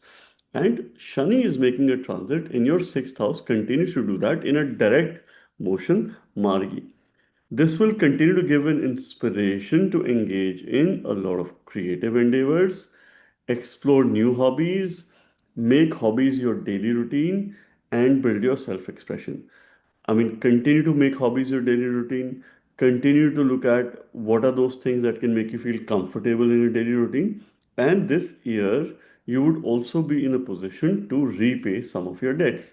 In case you have some litigation, in case you have some legal issues, you can expect some fruitful results with regards to these matters. Now, while Shani is placed here in a direct motion, so first half it will be direct, second half it will go retrograde. Now, when it goes retrograde, it will help you to re-evaluate your future decisions. It will help you re-evaluate your romantic relationships.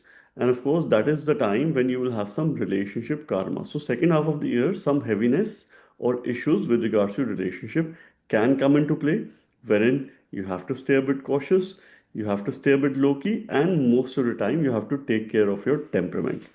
Saturn will be aspecting your eighth house by the third aspect of growth. This is where your efforts need to put. So your efforts are directly connected with your transformation. This is the house of transformation. It also represents longevity, suddenness. So you will expect growth with regards to all these matters. Firstly, you will focus on your lifestyle, you will focus on your healthy living. Shani is the Naisargic Karaka of the sixth house, and he shares a friendly relationship with Venus. So, first half of the year, any opposition, any enemies that you have, anything that's happening in your life with regards to competition, by the virtue of your knowledge and the power of labor, you will be able to overcome that competition very comfortably. And Shani will also be aspecting your third house. This is by the 10th aspect, which means that any efforts that you put, you could expect growth with regards to communication, with regards to your relationship with siblings, with regards to change, and also journeys, or this could trigger a change of place. Now, we have to take a collective overview of these transits here. All right. Jupiter, who in the first half makes a transit in your ninth house in the sign of Gemini, it is boosting the learning opportunities, travel opportunities. It is encouraging you to broaden your horizon, to expand your knowledge, to excel in higher education, to excel in competitive activities, and it is giving you a lot of protection as well. But Jupiter's seventh aspect falls on Sagittarius, Saturn's 10th aspect falls on Sagittarius. By the virtue and phenomena of this double transit effect, I can conclude that any efforts that you put in the first half of the year. Now, after March, Jupiter will also go in a direct motion in the sign of Gemini, though its aspect of desire is about 75%, but Saturn's aspect is 100%. So there is definitely the power of labor, and there is some amount of knowledge and wisdom that is going in your third house, which will enhance communication, which will expand communication, and at the same time, any efforts that you put in the first half of the year, success is most likely going to be there. Jupiter is also aspecting your lagna, your ascendant, by the fifth aspect of knowledge. So, firstly, Jupiter is expanding ninth house matters, which is higher education, spiritual education, long journeys. This is your sixth lord, and the third lord that represents journeys, younger co-born siblings, your communication, your efforts, courage, valor, and sixth lord represents your daily routine, things that you do on a day-to-day basis. We also see job from here. So job related travel opportunities can be here. Jupiter is moving in a dual sign. And of course, it is connected somehow to another dual sign, which is Sagittarius. So of course, that could trigger journeys which are related to your job. Third house also represents your physical residence outside of your home country. So this transit could trigger a permanent move outside of your home country in case you've been looking forward to it Any issues, if they've been there with regards to paperwork, you will see some sort of movement in all those matters, whether it is government related paperwork, whether it is any tax related paperwork, or any such documentation that you're going through.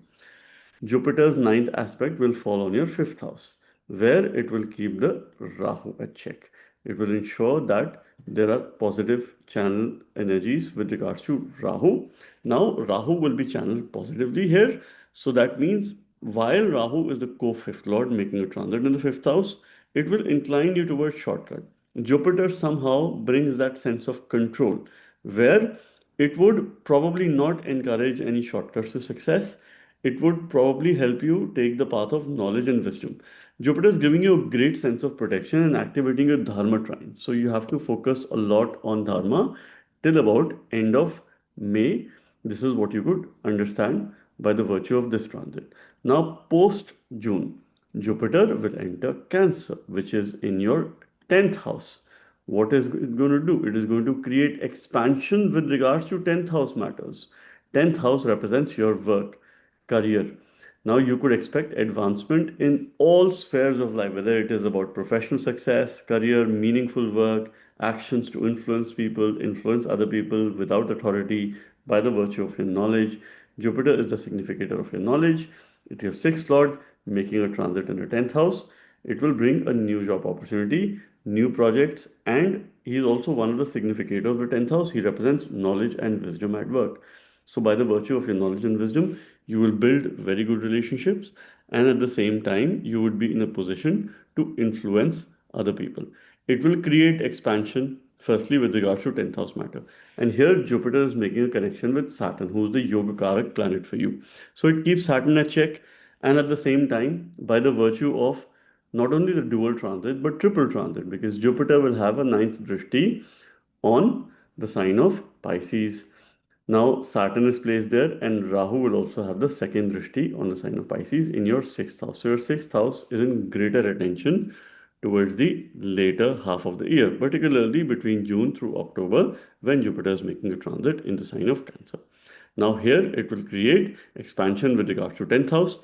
You will learn matters related to your second house, how to invest, how to manage your finances, how to deal with your money, how to better take care of your family, how to bring a significant change in your dietary requirements. So these are some things where will have to focus, or you will have to learn some of the elements. Now you are going to apply this in your sixth house where Jupiter has a ninth special aspect.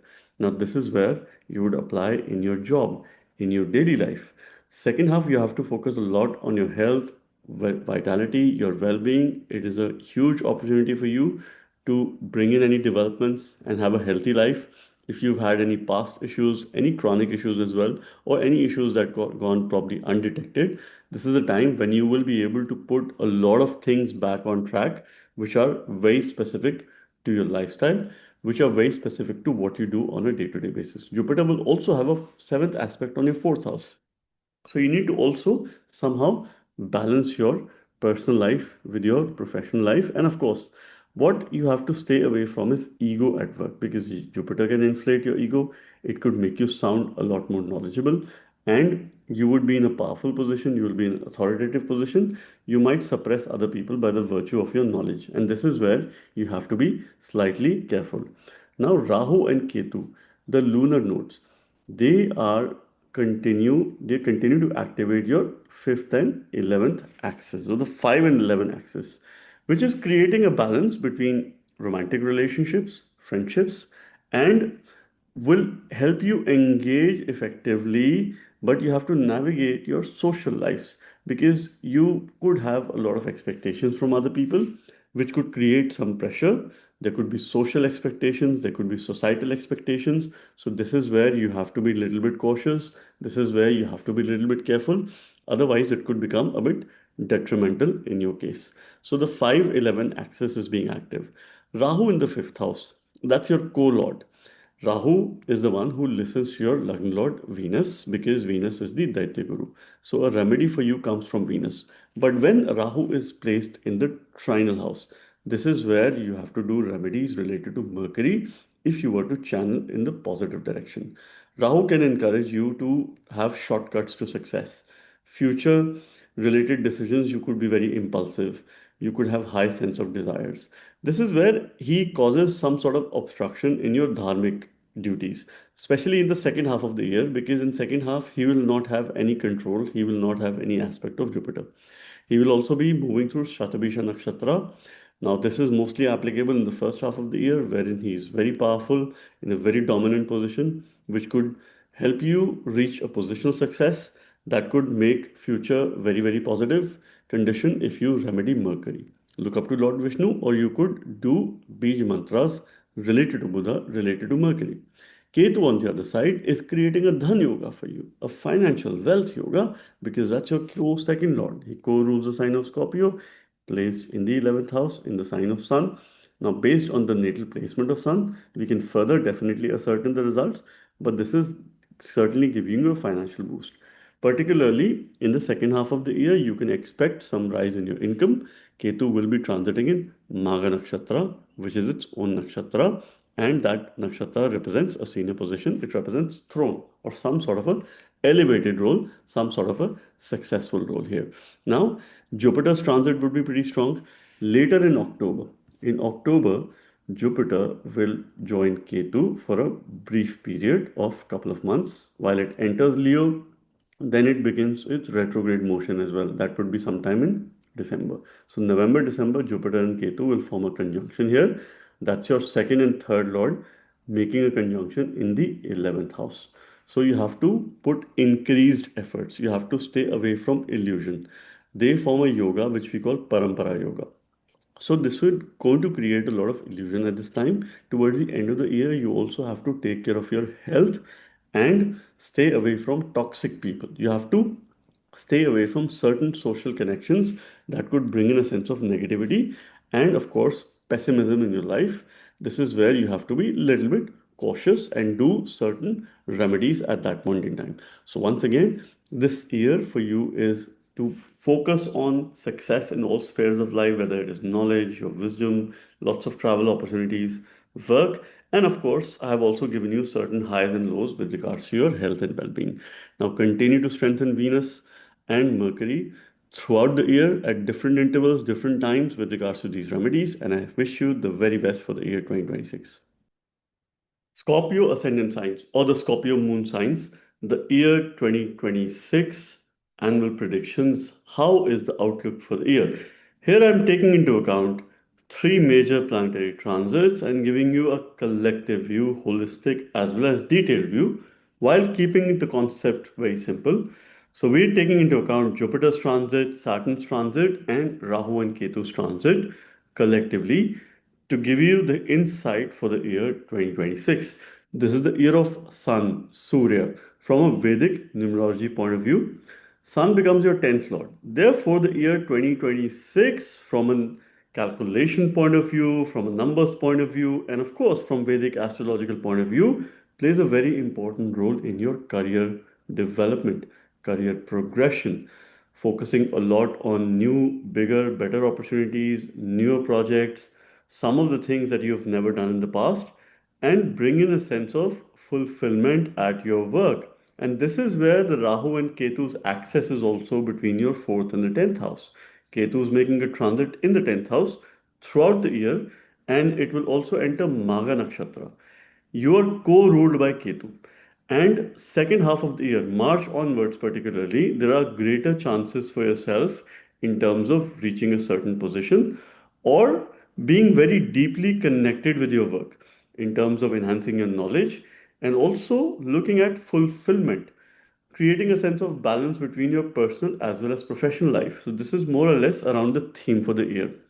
Now, let's spend some time in terms of understanding Jupiter's transit for you. Jupiter becomes your second lord and the fifth lord. It rules the sign of Sagittarius and Pisces.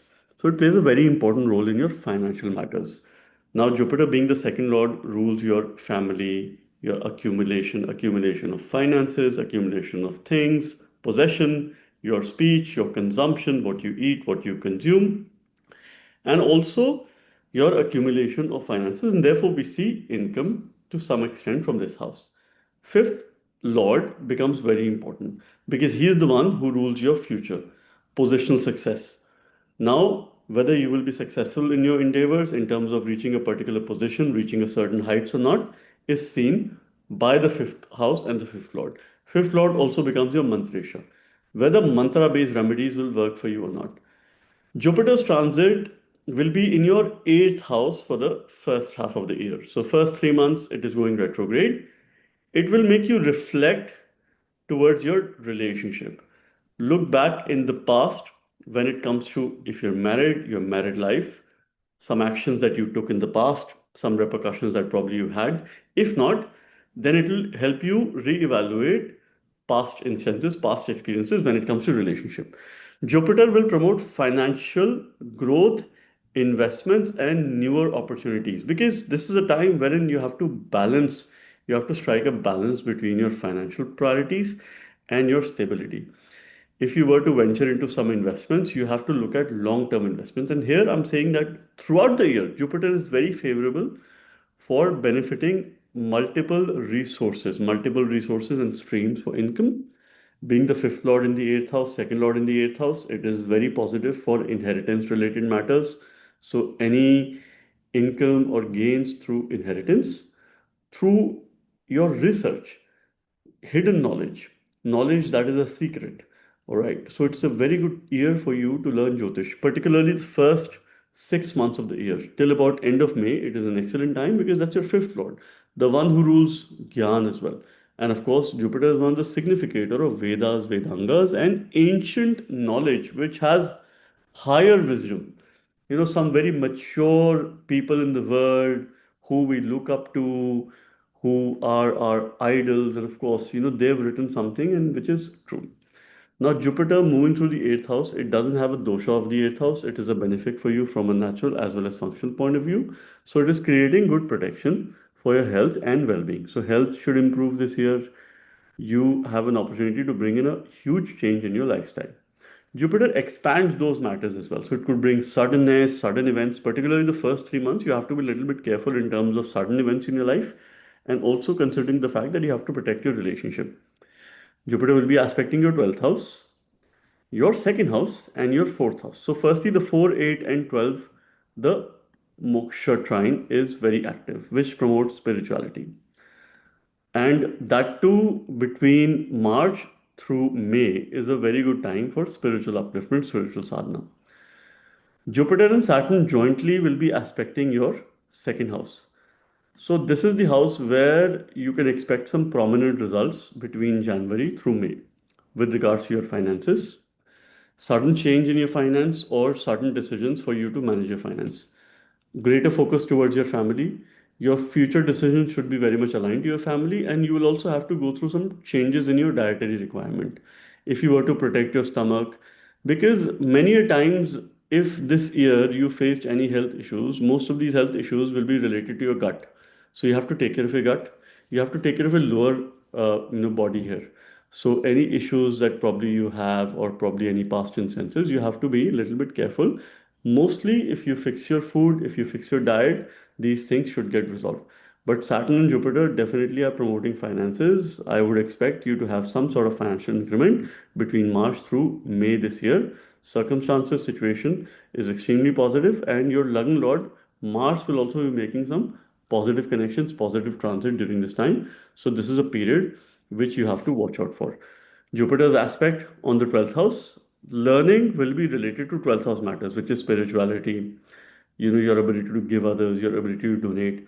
And you will apply in the fourth house. You will apply at home. So if you learn about spirituality, you would want to practice some of those things at home. So if you, let's say, learn yoga, you would want to establish a morning routine.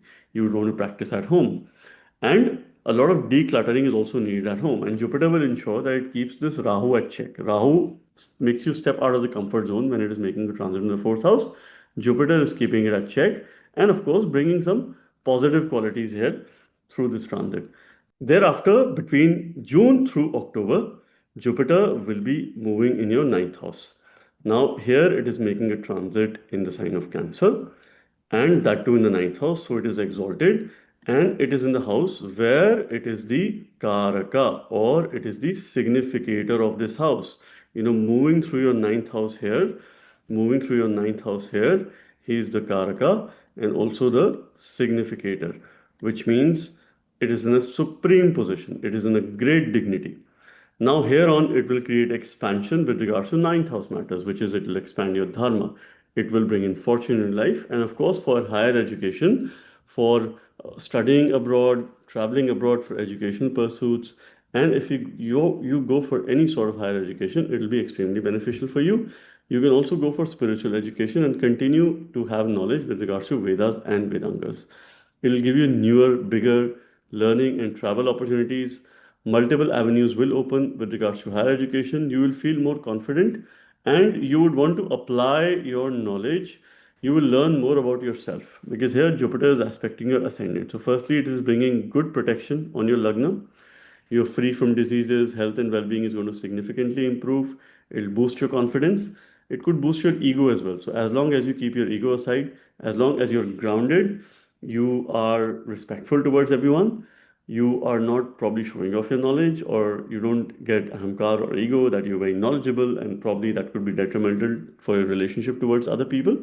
But this is really that space wherein you're learning things related to your first house, which is yourself, your self awareness, your inherent strengths, your key strengths, and how you can continue to build on those key strengths. And you will apply this knowledge for your future pursuits, for your future goals. And this is an absolutely important time period for you. Now, when Jupiter moves into Cancer, so firstly, it is giving you good protection, it is elevating your bhagya. Let us understand Saturn's transit at the same time. Saturn this year is making a Margi transit in your fifth house. So, Saturn rules your third and the fourth house. It rules the house of your efforts, it rules the house of your home, your environment, your safe space, your comfort space. It focuses a lot in terms of building family bonds for yourself because fifth house is the fulfillment of the fourth house. Fifth house is also your creativity. So, the power of labor is in creative pursuits, and this is where you have to step into the situation and you must take a holistic view in terms of what is happening with regards to this particular situation. But Jupiter and Saturn's double transit is putting a greater focus on the fifth house. Apparently, this will be the triple transit phenomena. Jupiter is aspecting this house, Saturn is placed there, and Rahu also has a second drishti of Bhoga because Rahu loves to consume. So the fifth house will be absolutely very active. Rahu will move through Shatabisha Nakshatra. Ketu is also moving through Magha Nakshatra later in the year in 2026.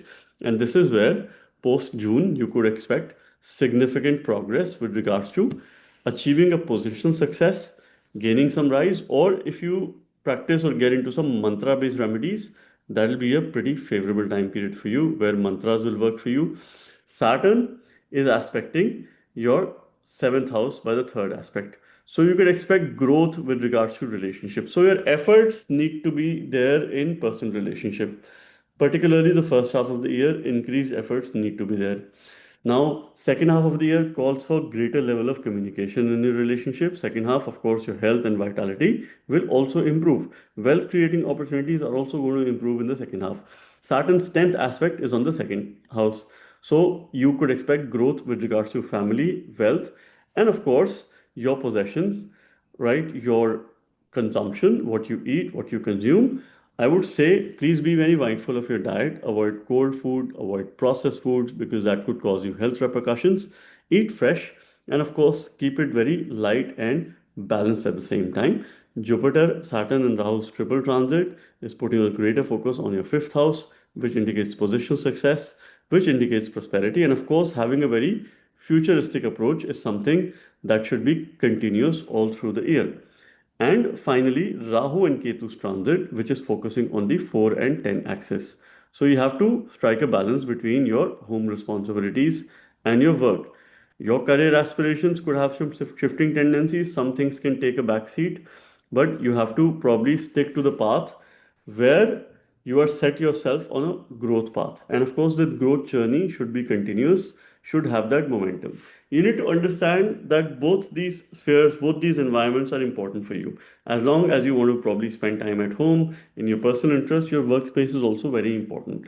You have an opportunity to gain support of your bosses, of your seniors, people who work with, particularly after March, when Ketu will be in Magha Nakshatra. There are chances for promotion, there are chances for recognition in case your Dasha Antardasha is supportive, in case you have a well disposed Mars as well as Sun. And these are the two grahas that you must continue to remedy. First half of the year, you have to do remedies related to Jupiter. Second half, you continue to strengthen Mars by remedies related to Mars and Sun if you're facing some sort of work related issues. And remember, this is also the year of Sun. So there'll be a lot of fire at your workplace. And of course, by fire, I would mean that aggressive tendencies. And if you channel this aggression appropriately by influencing others, by captivating through your charisma, through your charm, and that is something which could be quite beneficial for you. Otherwise, it could lead to some sort of obstruction if you bring your ego in the picture. So as long as you keep your ego aside, learn, be respectful towards other people, be respectful towards your own knowledge. But if you have a sense of pride, pride is also good, but anything that you exaggerate or you overdo it, that is always detrimental. And this is where you have to create that respectful relationship. Rahu's transit is pretty strong. It will continue to push you out of your comfort zone. You would not like to spend a lot of time at home. You could be probably spending longer hours in commuting. There is some travel opportunities also that you would expect in this year, or some sense of discomfort that you would feel, lethargy, tiredness, and this is where you have to strike a balance. So I would highly encourage some morning practices like yoga, sadhana, meditation to strengthen your Surya or Sun. You have to do Surya Namaskar. You should probably do 12 rounds of Sun salutation. And of course, look forward to this time. So, all in all, this year definitely is bringing newer, bigger, brighter career opportunities with some obstruction, little bit focused towards your health and well being. Of course, that needs to be a priority for you to overcome your own illusions, not be too much, taking pride of your knowledge, not let the ego get into your head. Practice humility, stay grounded, and from a remedial point of view, second half of the year, teach others, coach others, share your knowledge consciously with others. This will be very helpful in your progress in all spheres of life, and I wish you the very best in the year 2026. Sagittarius ascendant signs or the Sagittarius moon signs. The year 2026 and what this year is bringing for you based on your ascendant or the moon sign. From a physical point of view, you will read this from your ascendant sign. At the mental emotional level, you can also read this from your moon sign.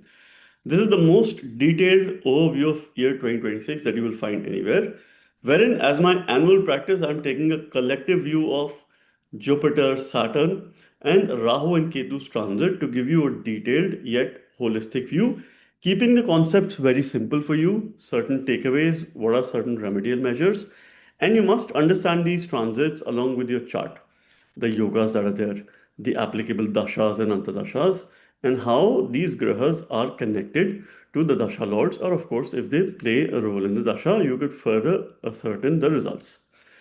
So let us first begin with your Lagna Lord Jupiter. Now, Jupiter will move through three signs this year.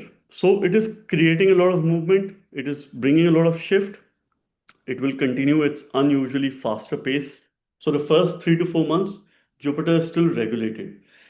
Its pace is a bit optimized. Thereafter, the Atichara motion continues. It will move it at a very fast pace when it enters Cancer, and about 4 months it will complete the transit, then enter Leo, and of course, couple of months last year it will spend in Leo, where it goes retrograde as well. So two times Jupiter will be retrograde in the year 2026, which is very unusual. The start will be with the retrograde, and towards the end of the year, Jupiter again is retrograde.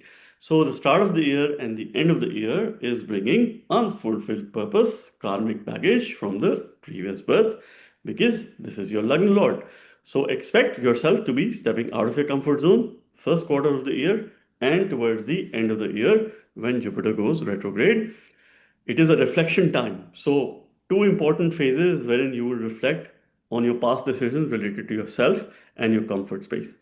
Jupiter's influence in your seventh house is trying to instill wisdom, communication, and your networking ability. See, this house, why I'm saying networking, because this house represents those people who follow you. Okay, this is the house of your followers. This could also be those people who you follow. So it will help you to connect with others by the virtue of sharing your ideas, your wisdom, your thought process, and how clear you are with regards to your thinking. So you could probably become a very good consultant within the first 6 months. You could become a very good influencer. Planets like Jupiter, Sun in the seventh house, they are not very welcomed here, but they do have a tendency to give everything big. Big number of followers, people who you could command, bigger cars, bigger house. So everything is big in life, larger than life. Jupiter is your first lord and the fourth lord. So he represents yourself, your body, your vitality, your immunity, who you are. He's your Lagnesha, rules Sagittarius. This is where your conscious brain sits, which is the power of your brain, Buddhi. Decision making is from the first house. Your health, well being is from the first house. So, of course, it becomes a very important planet. And he is the one who protects. Whichever house Jupiter sits in your chart, this is where pure fire is. We call it Paka Lagna. And that ascendant also becomes very important because that is where you will invest your energy some or the other way from a karmic standpoint. And this is something which you should understand. So the first 6 months of the year, you should invest your energies in relationship building, in increasing your followers, in influencing other people's, by leveraging your knowledge, by leveraging your wisdom. And of course, here Jupiter will create expansive tendencies with seventh house matter. So be careful. If you're already in a relationship, you could have shifting tendencies, right? Be very, very careful with regards to ensuring that you're very loyal towards your partner. You're very committed towards your partner. Because see, Jupiter gives multiple things, everything big. Yes, it is a significator of knowledge, it's a pure planet, but it could have other kinds of results as well.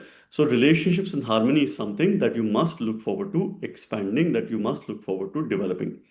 You will learn matters related to 11th house, learn social networking, learn to make good friends, happy friends, meaningful connections, learn how you would overcome opposition, and of course, learn newer, better ways of earning income. This is also the house which represents income, it is your Aya Bhava, and you will apply this knowledge in your third house.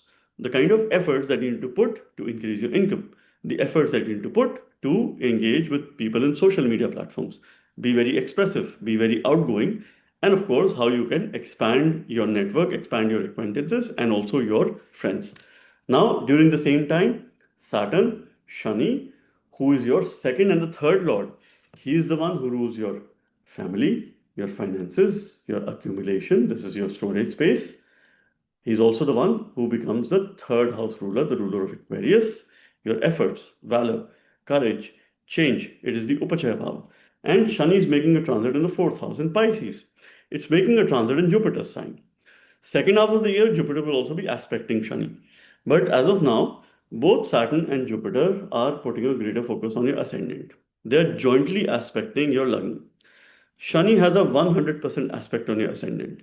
Jupiter has a 75% aspect of it on your ascendant. So the desire at the physical level is there for self improvement, for self care, for self focus, swabala, swadharma, and a lot of hard work, a lot of labor in terms of the power is there for self improvement, self sustained growth, independent decision making, independent life, lots of discipline, organizing skills, and of course, bringing the power of wisdom and labor in your ascendant. This year, you can really transform yourself. See, Jupiter creates expansion, Saturn brings discipline. Saturn will only allow you those kind of lifestyle which are good for you, that will work well for you. Jupiter would expand. So, of course, you will be in a conflicting situation, but as long as you have a balance for you in your life, it's a very good year for you. First 6 months, your personality will come out in a very strong manner. There are a couple of Dhani Yogas that are also pretty much active during this time. And you must remember that 2026 is the year of Surya. Sun is your ninth lord. He rules your Bhagya, fortune. So this year, you need to elevate your fortune. This is also your Dharma. So you have to focus a lot on your Dharma. Higher education. These themes have to be your core themes in life. You cannot step away from them. You cannot run away from them. You have to be the protector of your dharma. You have to increase your fortune. You have to go for higher education. You have to invest your time in spiritual education. And of course, this year, fortune or luck will favor you. That is good news for you. And when you have the power of labor, aspecting your 10th house, aspecting your ascendant, and also aspecting your 6th house, because efforts that you will put would be with regards to your competition, with regards to your well being, how you can develop healthy habits. This is going to be the focus of the hour. First half, I would expect your health to get better. Second half, you have to be careful. All right. There'll be growth of your body related matters, your vitality, your intellect, your immunity. All of these things will likely to grow. And of course, there's a power of labor in your 10th house because Saturn has some amount of aspect in your 10th house as well. So, this is how we use the joint aspect of Jupiter as well as Saturn. But after 1st of June, your Lagna Lord, Dev Guru Brihaspati Jupiter, is entering your 8th house in the sign of Cancer, in its exaltation sign. All right. So Lagna Lord going into the 8th house, 4th Lord going into the 8th house. Not the most idealistic position. It brings sudden events, it brings deep transformation. This is bringing self transformation, transformation of yourself, your home related matters, your assets. So if you were to take some important decision related to your assets, throughout the year you can do that. Because first year Jupiter and Saturn's joint transit is a bit supportive, but after June, it's an extremely favorable time for you to make any decisions related to your assets, investing in real estate, buying and selling of real estate, and of course, cars and other things as well. You will focus on self transformation and a conscious focus to bring fulfillment in relationship because the fulfillment in relationship is seen from the 8th house, which is second from the 7th house. Loss of bhagya is also seen from this house. So second half of the year, you should not rely so much on luck, but pure on your efforts, overcoming your adversities. Turning your adversities into opportunities is the key mantra between June through October. Circumstances could go adverse and eventually you will rise during this time. Now, Jupiter and Saturn at this time will have a joint effect impact on your 4th house because Jupiter has a ninth drishti on the sign of Pisces. Saturn is placed here. Rahu also has a second aspect. So there is a triple transit phenomena. The sign of Pisces will have greater level of attention, and this is where you have to elevate its quality. Focus on personal interest, your hobby, your assets, your accumulation, and of course, the home that you own, real estate, and some important decisions that you can take during this time. Jupiter will help you learn matters related to your 12th house, which is spirituality, moksha, your self awareness. We see your higher self consciousness here, your ability to give, right? Your ability to become deeply aware of what's happening around you and a very good observer, and also a great opportunity to fix your sleep. Focus on health and well being that is going to significantly improve after June 2026. And you're going to apply this knowledge in your 4th house at your home. So, any spiritual practices that you pick up, you will start practicing at home in the morning hours. So, with yoga, sadhana, meditation, I would urge you to practice physical stillness, right? So, sit still and, of course, practice this for a couple of minutes. You should be away from gadgets and, of course, other disturbances. And once you master physical stillness for a few minutes, start small, 5 minutes, 10 minutes, gradually increase the duration, then move to the next stage of meditation. This is where you will probably be able to control your indriyas. You will have a greater control on your weaknesses, which is Nij dosha seen from your 8th house.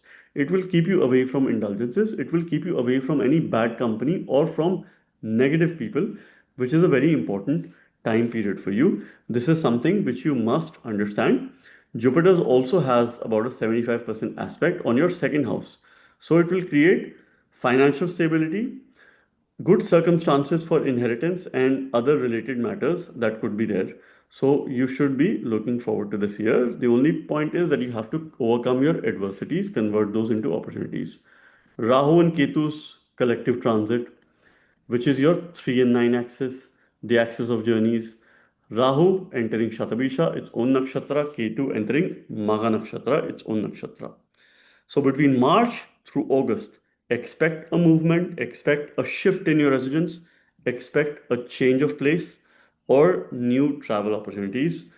Journeys are also seen from this axis. Journey doesn't necessarily mean that you will travel. You can start a new venture as well between March through August. That is a very important time period for you. Now, Ketu will only increase your devotional capabilities if you continue to remedy Jupiter throughout the year. You have to remedy Jupiter, especially when Ketu will be moving very strong after March in Magha Nakshatra. Jupiter's remedy is most important for you. Either use Guru Mantra, that is Om Guruve Namah 12 times, or a Shiva Dwadashakshari mantra, because Ketu is your 12th lord. Om Namo Bhagavate Sadashivaya. That will be absolutely beneficial for you. Rahu in the third house is very good placement. There are blessings when Rahu is there in the third house, because towards the end of the day, it does create challenging circumstances initially. There's a one third part of the transit and also the dasha is extremely painful, extremely impactful. Those people who have Rahu in the third house, the dasha starts, it'll break your self confidence, it'll break your image, it will shatter your experiences. But thereafter, the rise it gives you, it is unparalleled. And you cannot really, compare, because the kind of efforts that you will put, how you will transform yourself, and of course, you could perhaps be successful in all spheres of life. There is a need to balance intellectual growth with social life, because Rahu gives huge desires here, huge desires with regards to yourself and of course your communication, which should expand because Rahu needs to consume. So your communication should have a greater level of intellect here, and this is what is very demanding during this time. Rahu is your co-third lord. So it also rules your desires, it also rules change along with Saturn, and it is making a very strong transit. So definitely first half of the year, Jupiter will have a drishti on Rahu, which keeps Rahu at check. Alright. So thereafter, Rahu will be alone.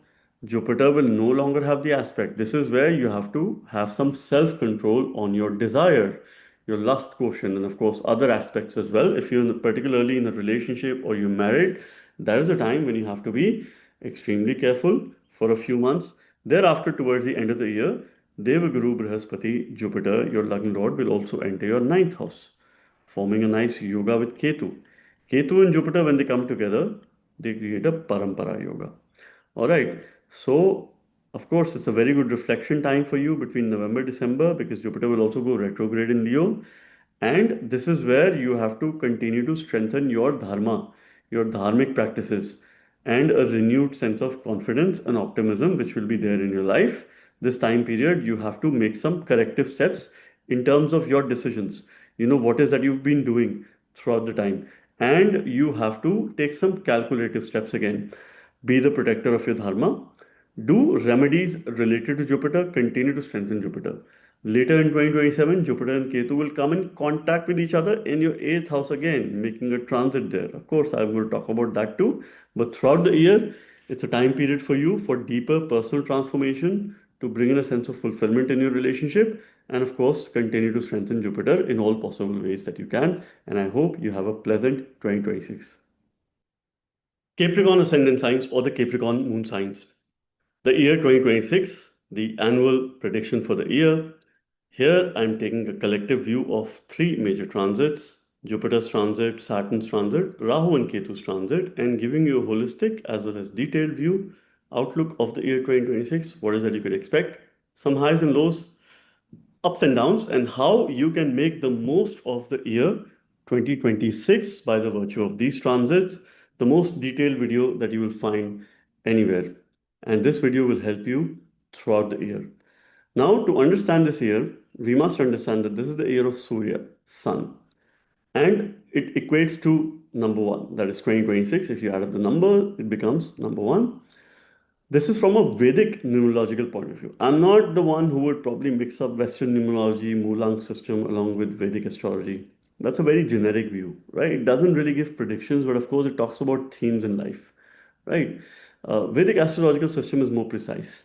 Now, by the virtue of fact that this is the year of Sun by the energies, therefore, Sun is your eighth lord, and it's an important year for your transformation, to convert your adversities into opportunities, to focus on your health and well being, to focus on your lifestyle, and overcoming your inherent weaknesses. Somehow, low confidence, lower self esteem will make you be more conscious in life. So, if you've been feeling that nothing is going right in your life, this is your year to convert those kind of situations into breakthrough kind of situations wherein you could get some phenomenal results. If it is about work, it is about your life, it is about all aspects that you've been dealing through or that you've been going through. So let us begin with understanding Saturn's transit who's your Lagna Lord, Lord of the Ascendant, who of course also brings deep level transformation. Shani will go Margi in your third house. Saturn is your Lagna Lord and your second Lord, making a transit in the third house.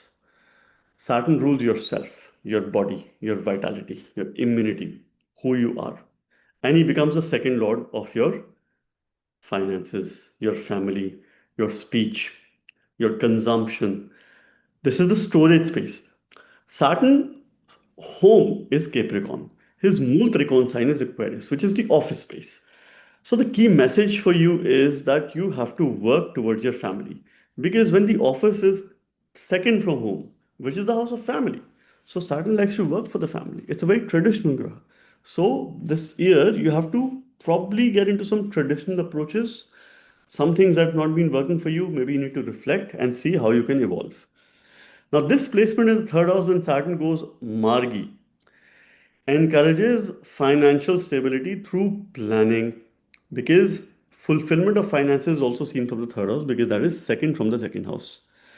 Establishing a solid foundation for future prosperity because when you put efforts, Saturn gives you growth with regards to fifth house matters where Saturn has an aspect, it is the third aspect. So your efforts are directly linked to future progress, directly linked to your children, and this is where the power of labor should be. So at work, whatever you do in life, every day when you're putting efforts, think about tomorrow. Think about later today as well, right? Okay, think about now, but have some sort of futuristic approach when you're putting in efforts. Saturn's 10th aspect is on your 12th house.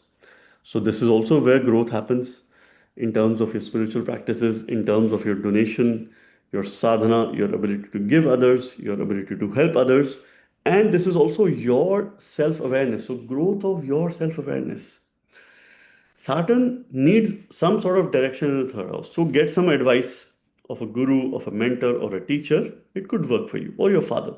Anyone who you trust, anyone who you can count on, get some advice that could be absolutely beneficial for you. And this is something which you could look forward to. Saturn also has a 50% aspect on your ninth house, which of course demands a lot of discipline in your dharma, in your religion. So you should not be deviating from here because Saturn could create cold tendencies, coldness with regards to this 3-9 axis make you lethargic about your efforts, lazy about your efforts, or make you feel pessimistic, always communicating that nothing's going right in my life, but rather taking things in your own hands, looking up to the Almighty, and of course, going on a spiritual retreat, spiritual travel. Particularly the first half of the year when Jupiter is also in your sixth house is extremely beneficial because when Jupiter is in your sixth house in Gemini, Saturn is in the third house, they're both quadrant from each other. They are putting a greater focus on your 12th house of devotion, spiritual sadhana, spiritual places, isolated places. And you must make some visit, you must go on some travel opportunity. You will get very good results with regards to 12th house matters, which means if you've had any sleep related issues, you can improve that. Your health will improve, your vitality will improve. Particularly between March through May, you will see a significant improvement in your health, in your well being, in the way you think about life, and your perspective of life. And your fundamental priorities will go through significant changes over the course of next few months. This is also a very good time for your higher education. See, if we look at higher education with the likes of PhD, with the likes of, you know, top level of education, of course, pedigree and the highest state that you could probably reach in education, 12th house and second house matters a lot here. All right. So this is going to prosper because second lord has a good placement in the third house and your 12th house is being jointly aspected by Jupiter and Saturn. And Jupiter is putting a greater focus on your Earth Trikon, which is the 2-6-10 trine. You will learn how you can improve your work. This is the fifth house aspect. All right. This is the firstly the expansion related to sixth house matters, learning related to 10th house matters, which is your work, profession, your actions, and application in the second house.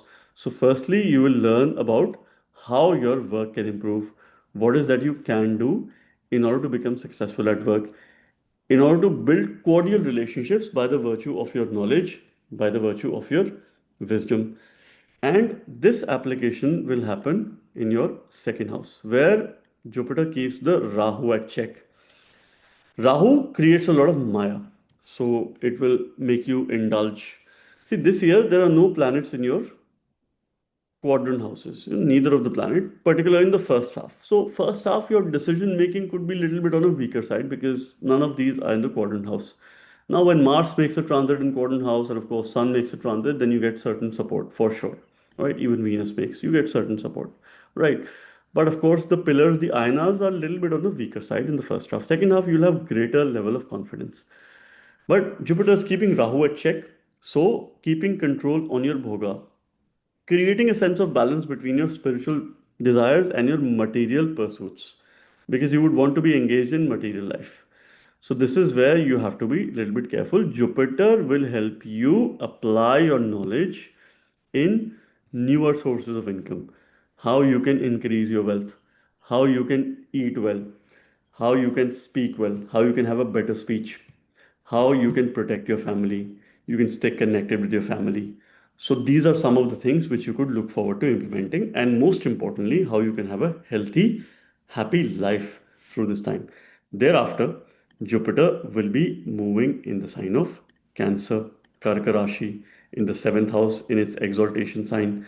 This is where Jupiter will be away, and of course, no longer it will have an aspect on Rahu, but it will keep Saturn at check, which is your Lagna Lord.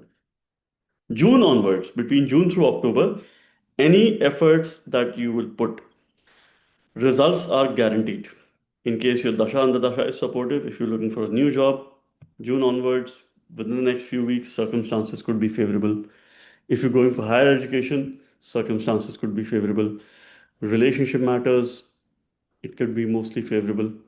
All right, personal life, wealth, financial matters, and of course, health and well being as well will continue to show significant improvement if your lifestyle is at check. Because any issues that you will have with regards to health will be connected to your lifestyle, or some things that probably you would do which you know others don't know. It's your secret, and of course, it's something which is hidden. So be careful about some of these energies through this time. But when Jupiter moves in your seventh house, it is protecting your Lagna. It has a 75 aspect on your ascendant. You will learn matters with regards to your eighth house, your 11th house, which is the house of gains, your friends, your wider social network. So you will have expansive tendencies with regards to the 11th house matters. All right. Newer ways of earning income, an increase in your financial position, and you are going to apply in the third house. Jupiter, Saturn, and Rahu, the triple aspect, will fall because Rahu also has a second drishti on Pisces. So, Pisces sign will be particularly under great attention between June through October. So, any effort that you will put, you could also expect a change in residence, movement, travel opportunities, a boost in your self confidence, and some best decisions that you can take because Saturn is under the great influence of an exalted Jupiter, and Jupiter is aspecting its own sign of Pisces. This is where you have to be, of course, a little bit excited as well. I would say more excited. All right, because your efforts will pay. You will get the desired results. Now, importantly, this time period is giving you a greater sense of protection. Rahu and Ketu. Rahu is your co-second lord, Ketu is your co-11th lord. So both of them play a very important role in financial matters. 2-8 axis is a bit of a tricky axis here. So Rahu definitely is creating expansive tendencies when it is about finances. Ketu is a cut. Ketu creates separative tendencies. Ketu wants a lot of spirituality in the eighth house. Ketu is very non-materialistic. He would not let you overcome your weaknesses, causing an obstruction. He would not let you achieve your ambitions, causing an obstruction here. So these are some obstructions which we have to overcome. And in order to overcome these obstructions, you have to continue to strengthen your ninth lord, Mercury. Mercury is your remedy. And of course, Saturn, your Lagna Lord, is the most important remedy for the year to channel both Rahu as well as Ketu. Because if you strengthen Rahu, if you strengthen Saturn, your second house is improving, your eighth house is improving, and your Lagna is also improving by the blessings of Sri Hari, Lord Vishnu. Now, this is a time when you have to strike a balance between your spiritual pursuits and your material pursuits. Have a sense of control on your bhoga. Excellent time for you to learn about spirituality, Vedas, Vedangas, Shastras, higher knowledge, spiritual gains, research related subject. Ketu is a very dedicated student. All right. He has that kind of energy. If he starts or probably does a task, he will have a continuation long stretch of time, right? Ketu is linked to Lord Ganesha, and he wrote Mahabharat for 10 straight days without having water, without eating anything, without having a nap, or without sleeping. So Ketu has the capacity with that kind of efforts because he's headless, right? So he doesn't have the capacity of thinking. So if you ask him to do something using hands, legs, he will do, and he will continue doing it without asking any questions. So this is how we actually channel Ketu. Worship and look up to Lord Ganpati. And most importantly, this year you have to somehow overcome your adversities and be prepared with some sudden events. Particularly March onwards, Ketu will be in Magha Nakshatra. You could expect that your lifestyle should be constantly at check between March through December because Ketu has a very strong transit. So if your Dasha Antardasha has the influence of Ketu or Surya, this is what you must be doing. So in the year 2026, it's a great opportunity for you to put in efforts. Do not shy away from those efforts. I've given you a timeline when your efforts will give you the desired results, where you can maximize in terms of this opportunity. Health is going to show significant improvement in the first half of the year. Second half, be very focused, mindful of your relationships.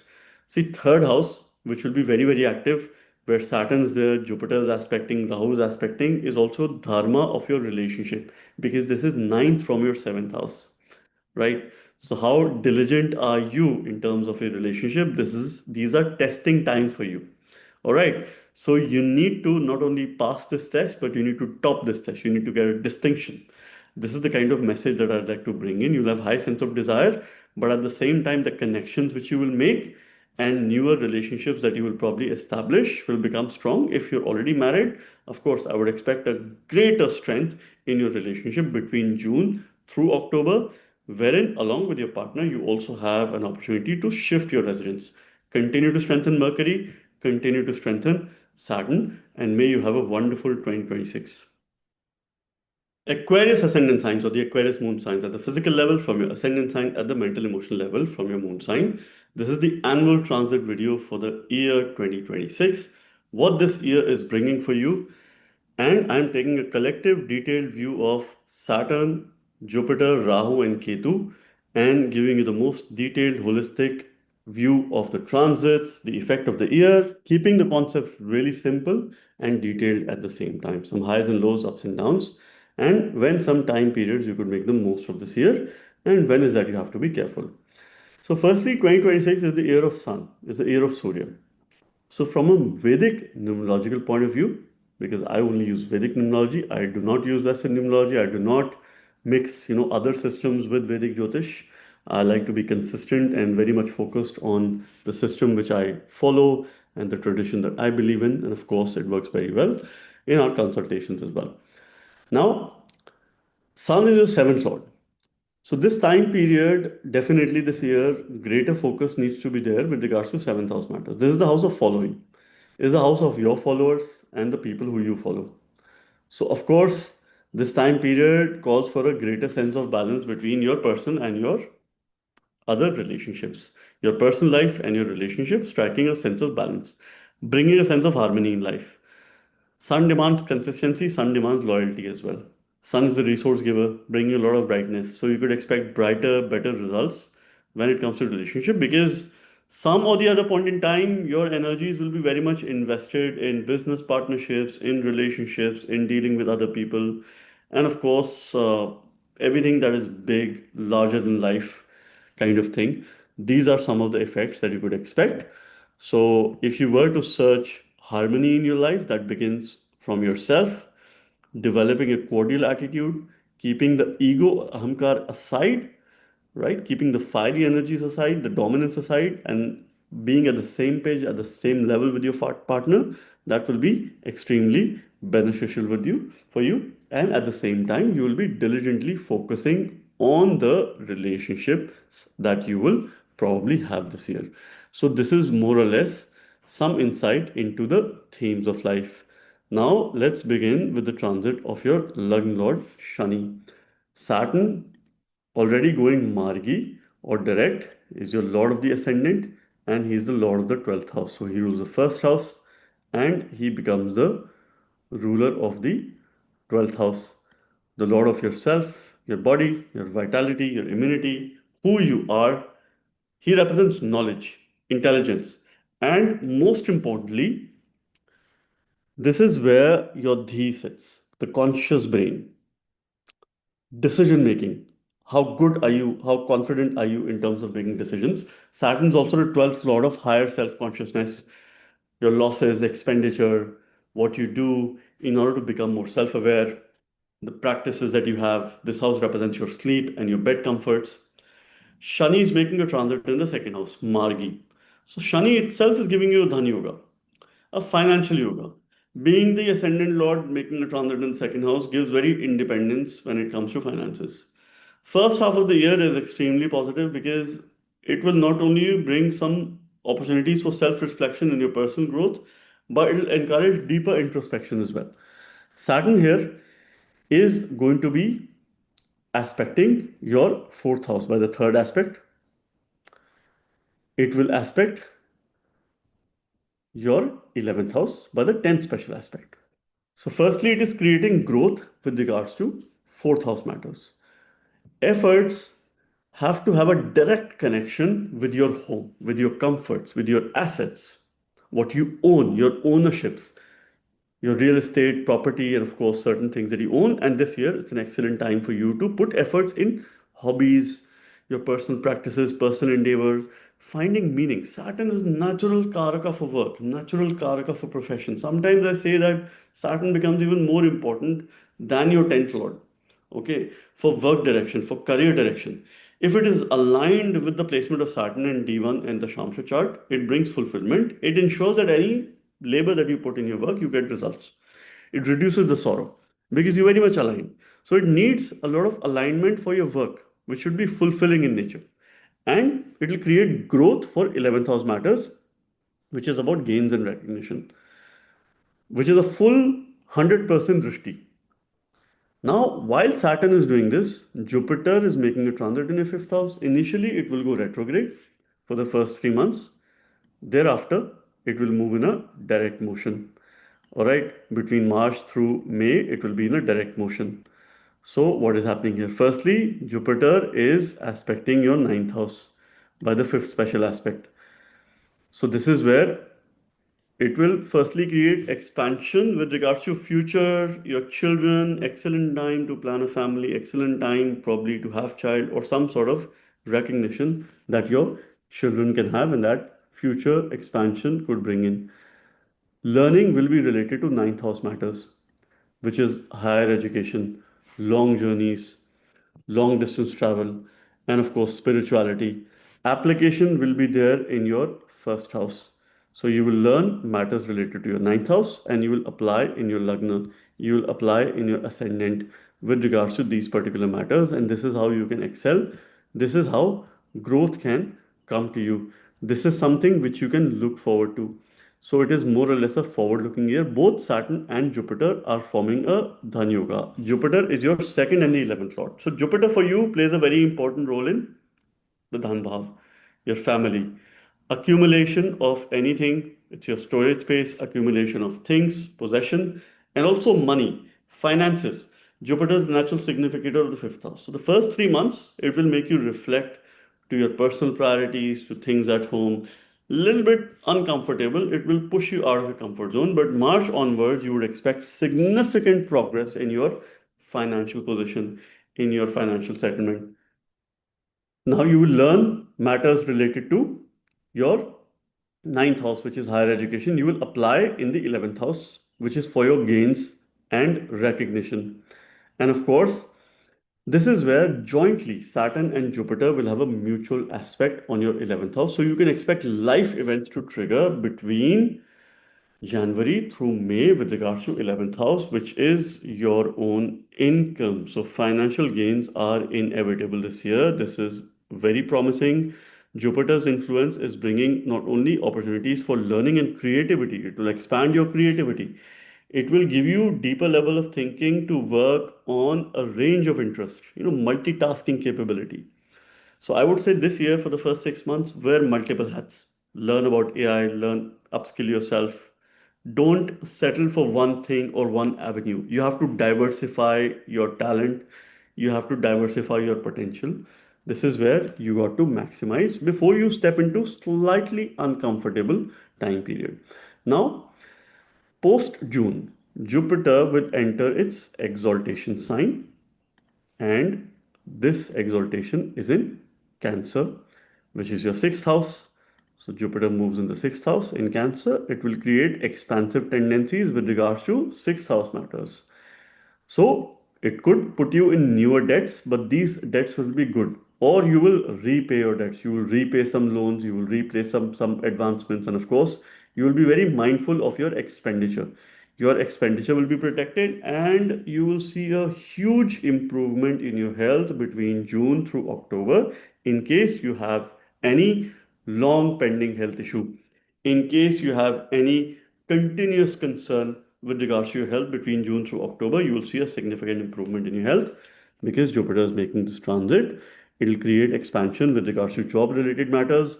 It will help you overcome any opposition by the virtue of your knowledge, by the virtue of your wisdom. It will also help you rebuilding your lifestyle. So you have to take care of your digestion. It is all connected to your food. If you take care of your food, avoid stale food, avoid cold food, avoid processed food throughout the year. Saturn doesn't allow that in the second house. It will spoil your health. And circumstances, if you don't take care of your gut, maybe things could go out of your control. So please be very, very careful here. Now, when Jupiter makes this transit, it is helping you learn matters regards to the 10th house, which is your work, your career, your profession, your career choices. Any learning should be directly associated to your work. So whatever you learn should help you in your job. That should you should be very clear about it. You will apply to earn wealth. You will apply to protect your family. You will apply to bring in a change in your eating habits and of course your speech as well. Now, June through October, by the virtue of Jupiter, Saturn, and Rahu's triple transit, because Rahu will also have a second drishti on your second house. This houses and sign is absolutely going to be active. You can expect life events to trigger between June through October with regards to second house matters, which is your family is involved, your financial position is involved. You could see your attention would be needed to resolve some financial matters, either some investments, some critical decisions related to your possessions and your finances. You will be in a position to make that. You can create a new source of income. You could save more money. You will have a tendency to build your savings. So please leverage these energies at that point in time. Situation and circumstances could be extremely favorable. And this year is bringing some greater level of financial prosperity by the virtue of Jupiter and Saturn's collective transit. Now, we must also understand Rahu and Ketu's transit. What is Rahu and Ketu doing for you? Now they are putting a greater focus on the first and the 7 axis. So your 1-7 axis is under greater attention here. The nodes demand you to create a greater sense of balance between your self expression and your personal relationship. Ketu in the seventh house doesn't necessarily create separative tendencies. No, it doesn't end a relationship. It is not detrimental. Yeah. See, if it brings spirituality in a relationship, the relationship becomes directionless. Because Ketu's direction is either upwards or downwards. All right. Ketu's presence makes you feel that there isn't a direction in relationship, but this is only temporary. So believe that. So the point is that you need to have some direction in your relationship, direction in where you're heading, direction in terms of other people who you follow or those who follow you. Rahu's position in the Lagna creates illusion. So first 6 months, Rahu is under great check. It is under the beneficial aspect of Jupiter. Thereafter, Rahu is open. It is independent. Please avoid indulgences of any kind after June. Circumstances could be detrimental, but Jupiter is giving you great protection for your health. But please focus on your habits, healthy lifestyle. Your actions need to be very calculative, very logical, and not impulsive because Rahu believes in quick ways of doing things, faster results that help you transform, faster results related to your body, related to your vitality, and of course, your lifestyle. And Rahu creates expansive tendencies. It wants to have bogart, wants to always consume. It could create illusion in your personal decision making, in decisions related to your spouse, in relationship matters. So, this is where you have to, of course, exercise some amount of consciousness and some amount of concern as well. But personally, it will help you transform. When Ketu enters Magha Nakshatra, that period could be beneficial for your spouse in terms of achieving some senior position or probably getting some positional growth. And if you run a business, you could expect some expansive tendencies because Ketu is your co-10th lord. Ketu also rules work for you, and Rahu co-rules your Lagna. So these two nodes are important planets for you. And when Rahu is in Lagna, you must remedy Mercury. Mercury's Bij Mantra, or Mercury's gemstone, or Mercury's sadhana, Shri Hari Vishnu's mantra, Om Vishnave Nama, a six syllable Shadakshari mantra could be extremely beneficial for you while Jupiter makes a transit in Cancer to channel Rahu because Rahu will not have the aspect of Jupiter. This is where you will strengthen Mercury. And for Ketu, you have to check the position of Sun. Considering if Sun is in favorable yogas, you can expect breakthrough results with regards to your business, with regards to work related opportunities. Ketu will help you reconstruct your agreements, reconstruct your contracts, put a greater level of thinking there. He gives great knowledge. He gives very less material pursuits, but great amount of knowledge here. So this year, all in all, is excellent to improve your health. It is very good to diversify your finances, diversify your funds, and have a very good thinking, a very positive, optimistic thinking in terms of creating additional sources of income. You should not be settling for one thing. You have to diversify your talents in focusing on multiple avenues, multiple projects, and at the same time, stay away from illusions in the second half of the year.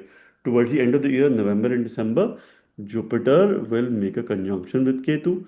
It will create expansive tendencies with regards to this house. So, 1 month, Jupiter and Ketu will be conjoined in the seventh house. So, you have to be careful at this point in time to not take any important decisions related to your business, related to your personal matters. All right, try and stay low key, go on a travel, go on a vacation, or take a break. Focus on yourself, your self care and self priorities because you will have great sense of protection during this time. And I hope you have an excellent 2026. Pisces ascendant signs or the Pisces moon signs. The year 2026, from a physical point of view, you will read this from your ascendant sign. At the mental emotional level, you can also read this from your moon sign. What is the outlook of the year 2026?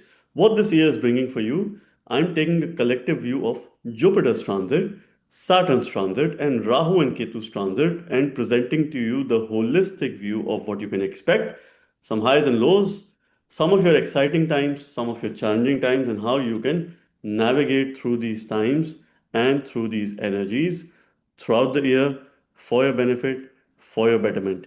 And of course, giving you a holistic view and very detailed, but at the same time, keeping the concepts really, really simple. Now, we must take into account that 2026 equates to 1. This is the year of Sun, this is the year of Surya. From a Vedic numerological point of view, I'm not trying to mix two systems here, but I'm only looking at Vedic numerology. Sun becomes your sixth lord. So this year there has to be a greater level of focus in terms of your job, in terms of your seva. This is the house of seva. This is the house of Rog, Rin, Ripu, which is your health, well-being, vitality, your debts, overcoming your debts, repaying your debts, overcoming competition, overcoming enemies, and at the same time, fixing your daily routine, bringing in a sense of consistency in your daily routine. This year, you have to feel comfortable, you have to stay in your comfort zone, you have to rebuild your fundamentals. You have to be very diligent with regards to your spiritual practices, and at the same time, you have to focus a lot on those areas that are personally very much exciting for you. This could be your hobbies, this could be your personal interests, and of course, those things that you're passionate about. So, this is the year where you have to demonstrate that fire element when it comes to your passion, things that you love doing. Let's begin with Jupiter's transit, who is your Lagna Lord, Lord of the Ascendant. Now, before I talk about the collective view, Jupiter for the first half of the year, between January through May, will be in Gemini, that's your Ascendant Lord, and the 10th Lord. Jupiter rules your Ascendant and the 10th house. So he rules yourself, your body, your vitality, your immunity, who you are. This is the house where he sits, which is your conscious brain, and the 10th lord of your work, profession, your karya bhava, your action in society, what you do to survive and sustain yourself in this world. And this talks about your karmas. This talks about your workplace success as well. It doesn't talk about nature of workplace. Okay, what will you work? What will you do? That is seen from the Shamsha. That is not seen from the 10th house or the 10th lord or even the planets placed there. If someone gives you advice related to work, this is the profession that you should do based on your 10th lord and 10th lord, 10 planets in your 10th house, it's absolutely wrong. Jupiter in Gemini in the fourth house is promoting opportunities to enhance your comforts, gains from assets, and it is most importantly make you feel connected, emotionally deeply connected to your possessions, whatever you own. So you will have a greater connect with your home, with your assets, what you own, be it a vehicle, be it your house. Or in the first half, you can take some very important decisions related to real estate. That is something which is very likely. Now, Jupiter will create expansive tendencies with regards to fourth house, which is your assets, your comforts, and of course, your mother's health as well. If there were any issues, you will see some improvement, particularly between March through May. It will significantly improve because Jupiter will move in Margi or direct in the sign of Gemini. Jupiter is aspecting your eighth house. So you will learn matters related to your eighth house here. So that becomes very important. All right. Because eighth house is about change, it's about growth, it's about sudden ups and downs, it's about longevity. You will focus on healthy lifestyle. Now you should put efforts in learning Jyotish, in learning occult, in learning those subjects that need a lot of research. Jupiter's ninth aspect is on the 12th house. So you will apply your knowledge here, which is with regards to 12th house matters, your spirituality, your higher self consciousness, and for your self awareness. So you would do some research to make you more self aware. Jupiter also ensures that it keeps this Rahu at check and help you avoid any kind of indulgences, any expansive tendencies when it comes to your expenditure. So it will control your bhoga, it will control your expenditure, it will help you stay away from bad habits, from bad company, and bring some good changes in your lifestyle. And between January through May, your sleep can also improve. After that, you have to be careful because Jupiter will be away from Rahu. Rahu will not have an aspect on Jupiter. So first 4 5 months is a very good time to focus, work on your health, well-being, your sleep, your bed comforts, and of course other aspects as well. Now, while Jupiter is in Gemini, Saturn's moving through your ascendant. Saturn is Maran Karak. It's a death-like position in the ascendant. This is where you have to remedy Surya. Om Savitri Surya Narayanaya Nama.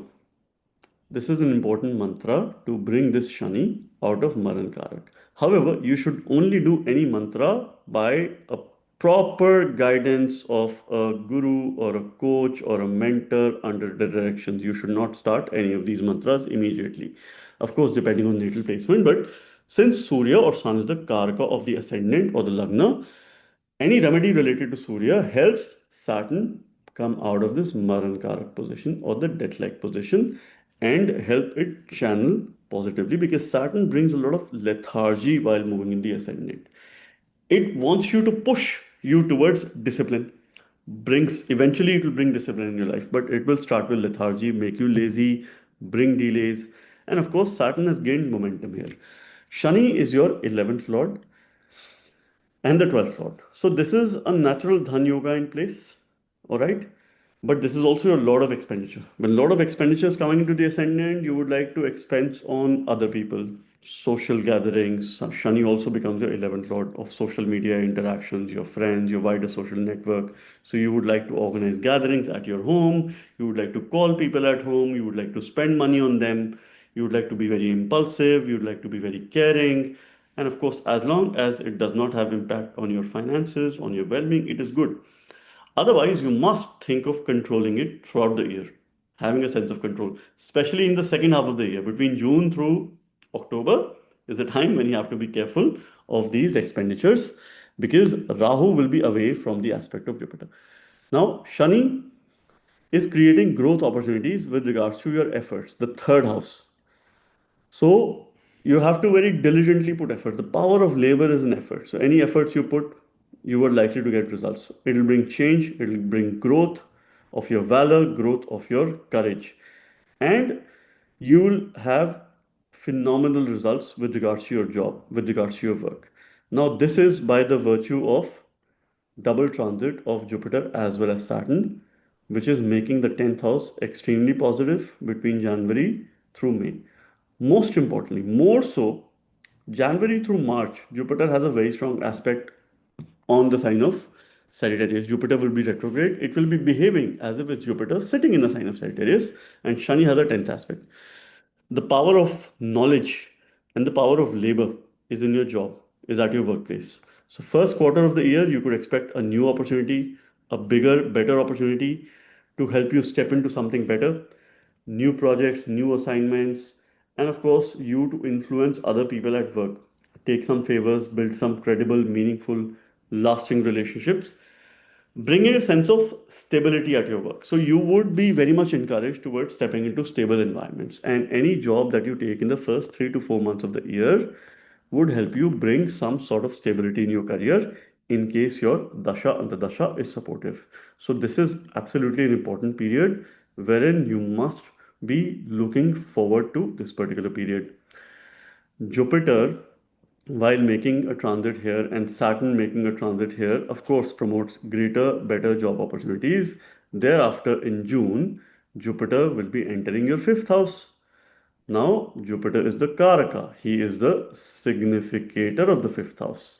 Rahu will be unfortunately away from the aspect of Jupiter. Please start taking care of your sleep between June through October and also your health and well being. There could be some health issues at that point in time. You have to take care of your gut, you have to take care of sleep related issues, you have to take care of frequent illness. You have to take care of your feet, your legs, make sure that they're clean, make sure that you exercise related to your legs, and of course, not do very much physically taxing work. You could engage in physical sport if that is something which you like. Jupiter is the significator of the fifth house. It will create expansive tendencies with regards to this house matters, which is children, your future progress, good time to plan a family, good time for the progress of your children, good time to have a sense of achievement with regards to your children. And Jupiter will be aspecting your ninth house by the fifth aspect. This is where you will learn. You will learn matters related to ninth house, which is higher education, spiritual knowledge, education related to journeys, and of course, your fortune is going to elevate. So, very good time for higher education, very good time for spiritual education. You will apply this knowledge in your ascendant. Between June through October, you will get very good results with regards to your Lagna, the sign of Pisces, because Jupiter has a ninth drishti. You will apply for Swadharma, Swabala, self strength, self esteem, self development, and good ego. Staying grounded. Saturn helps you stay grounded because that kills ego. Jupiter inflates, so of course, it creates a balance. And Rahu's second drishti is also on the sign of Pisces by the virtue of triple transit.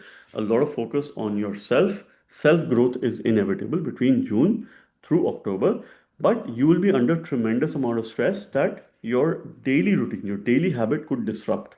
You could probably be working longer hours, so you have to, take a break, maybe go on a vacation, do some mindfulness exercise, go on a retreat, and take care of your personal well-being. All right, this is something which you must do, but Jupiter is giving a great sense of protection. Now, Rahu and Ketu's transit, which is putting a greater focus on your 12th and Sixth axis, the 12 and 6 axis is absolutely active, and this is something which you have to deal with.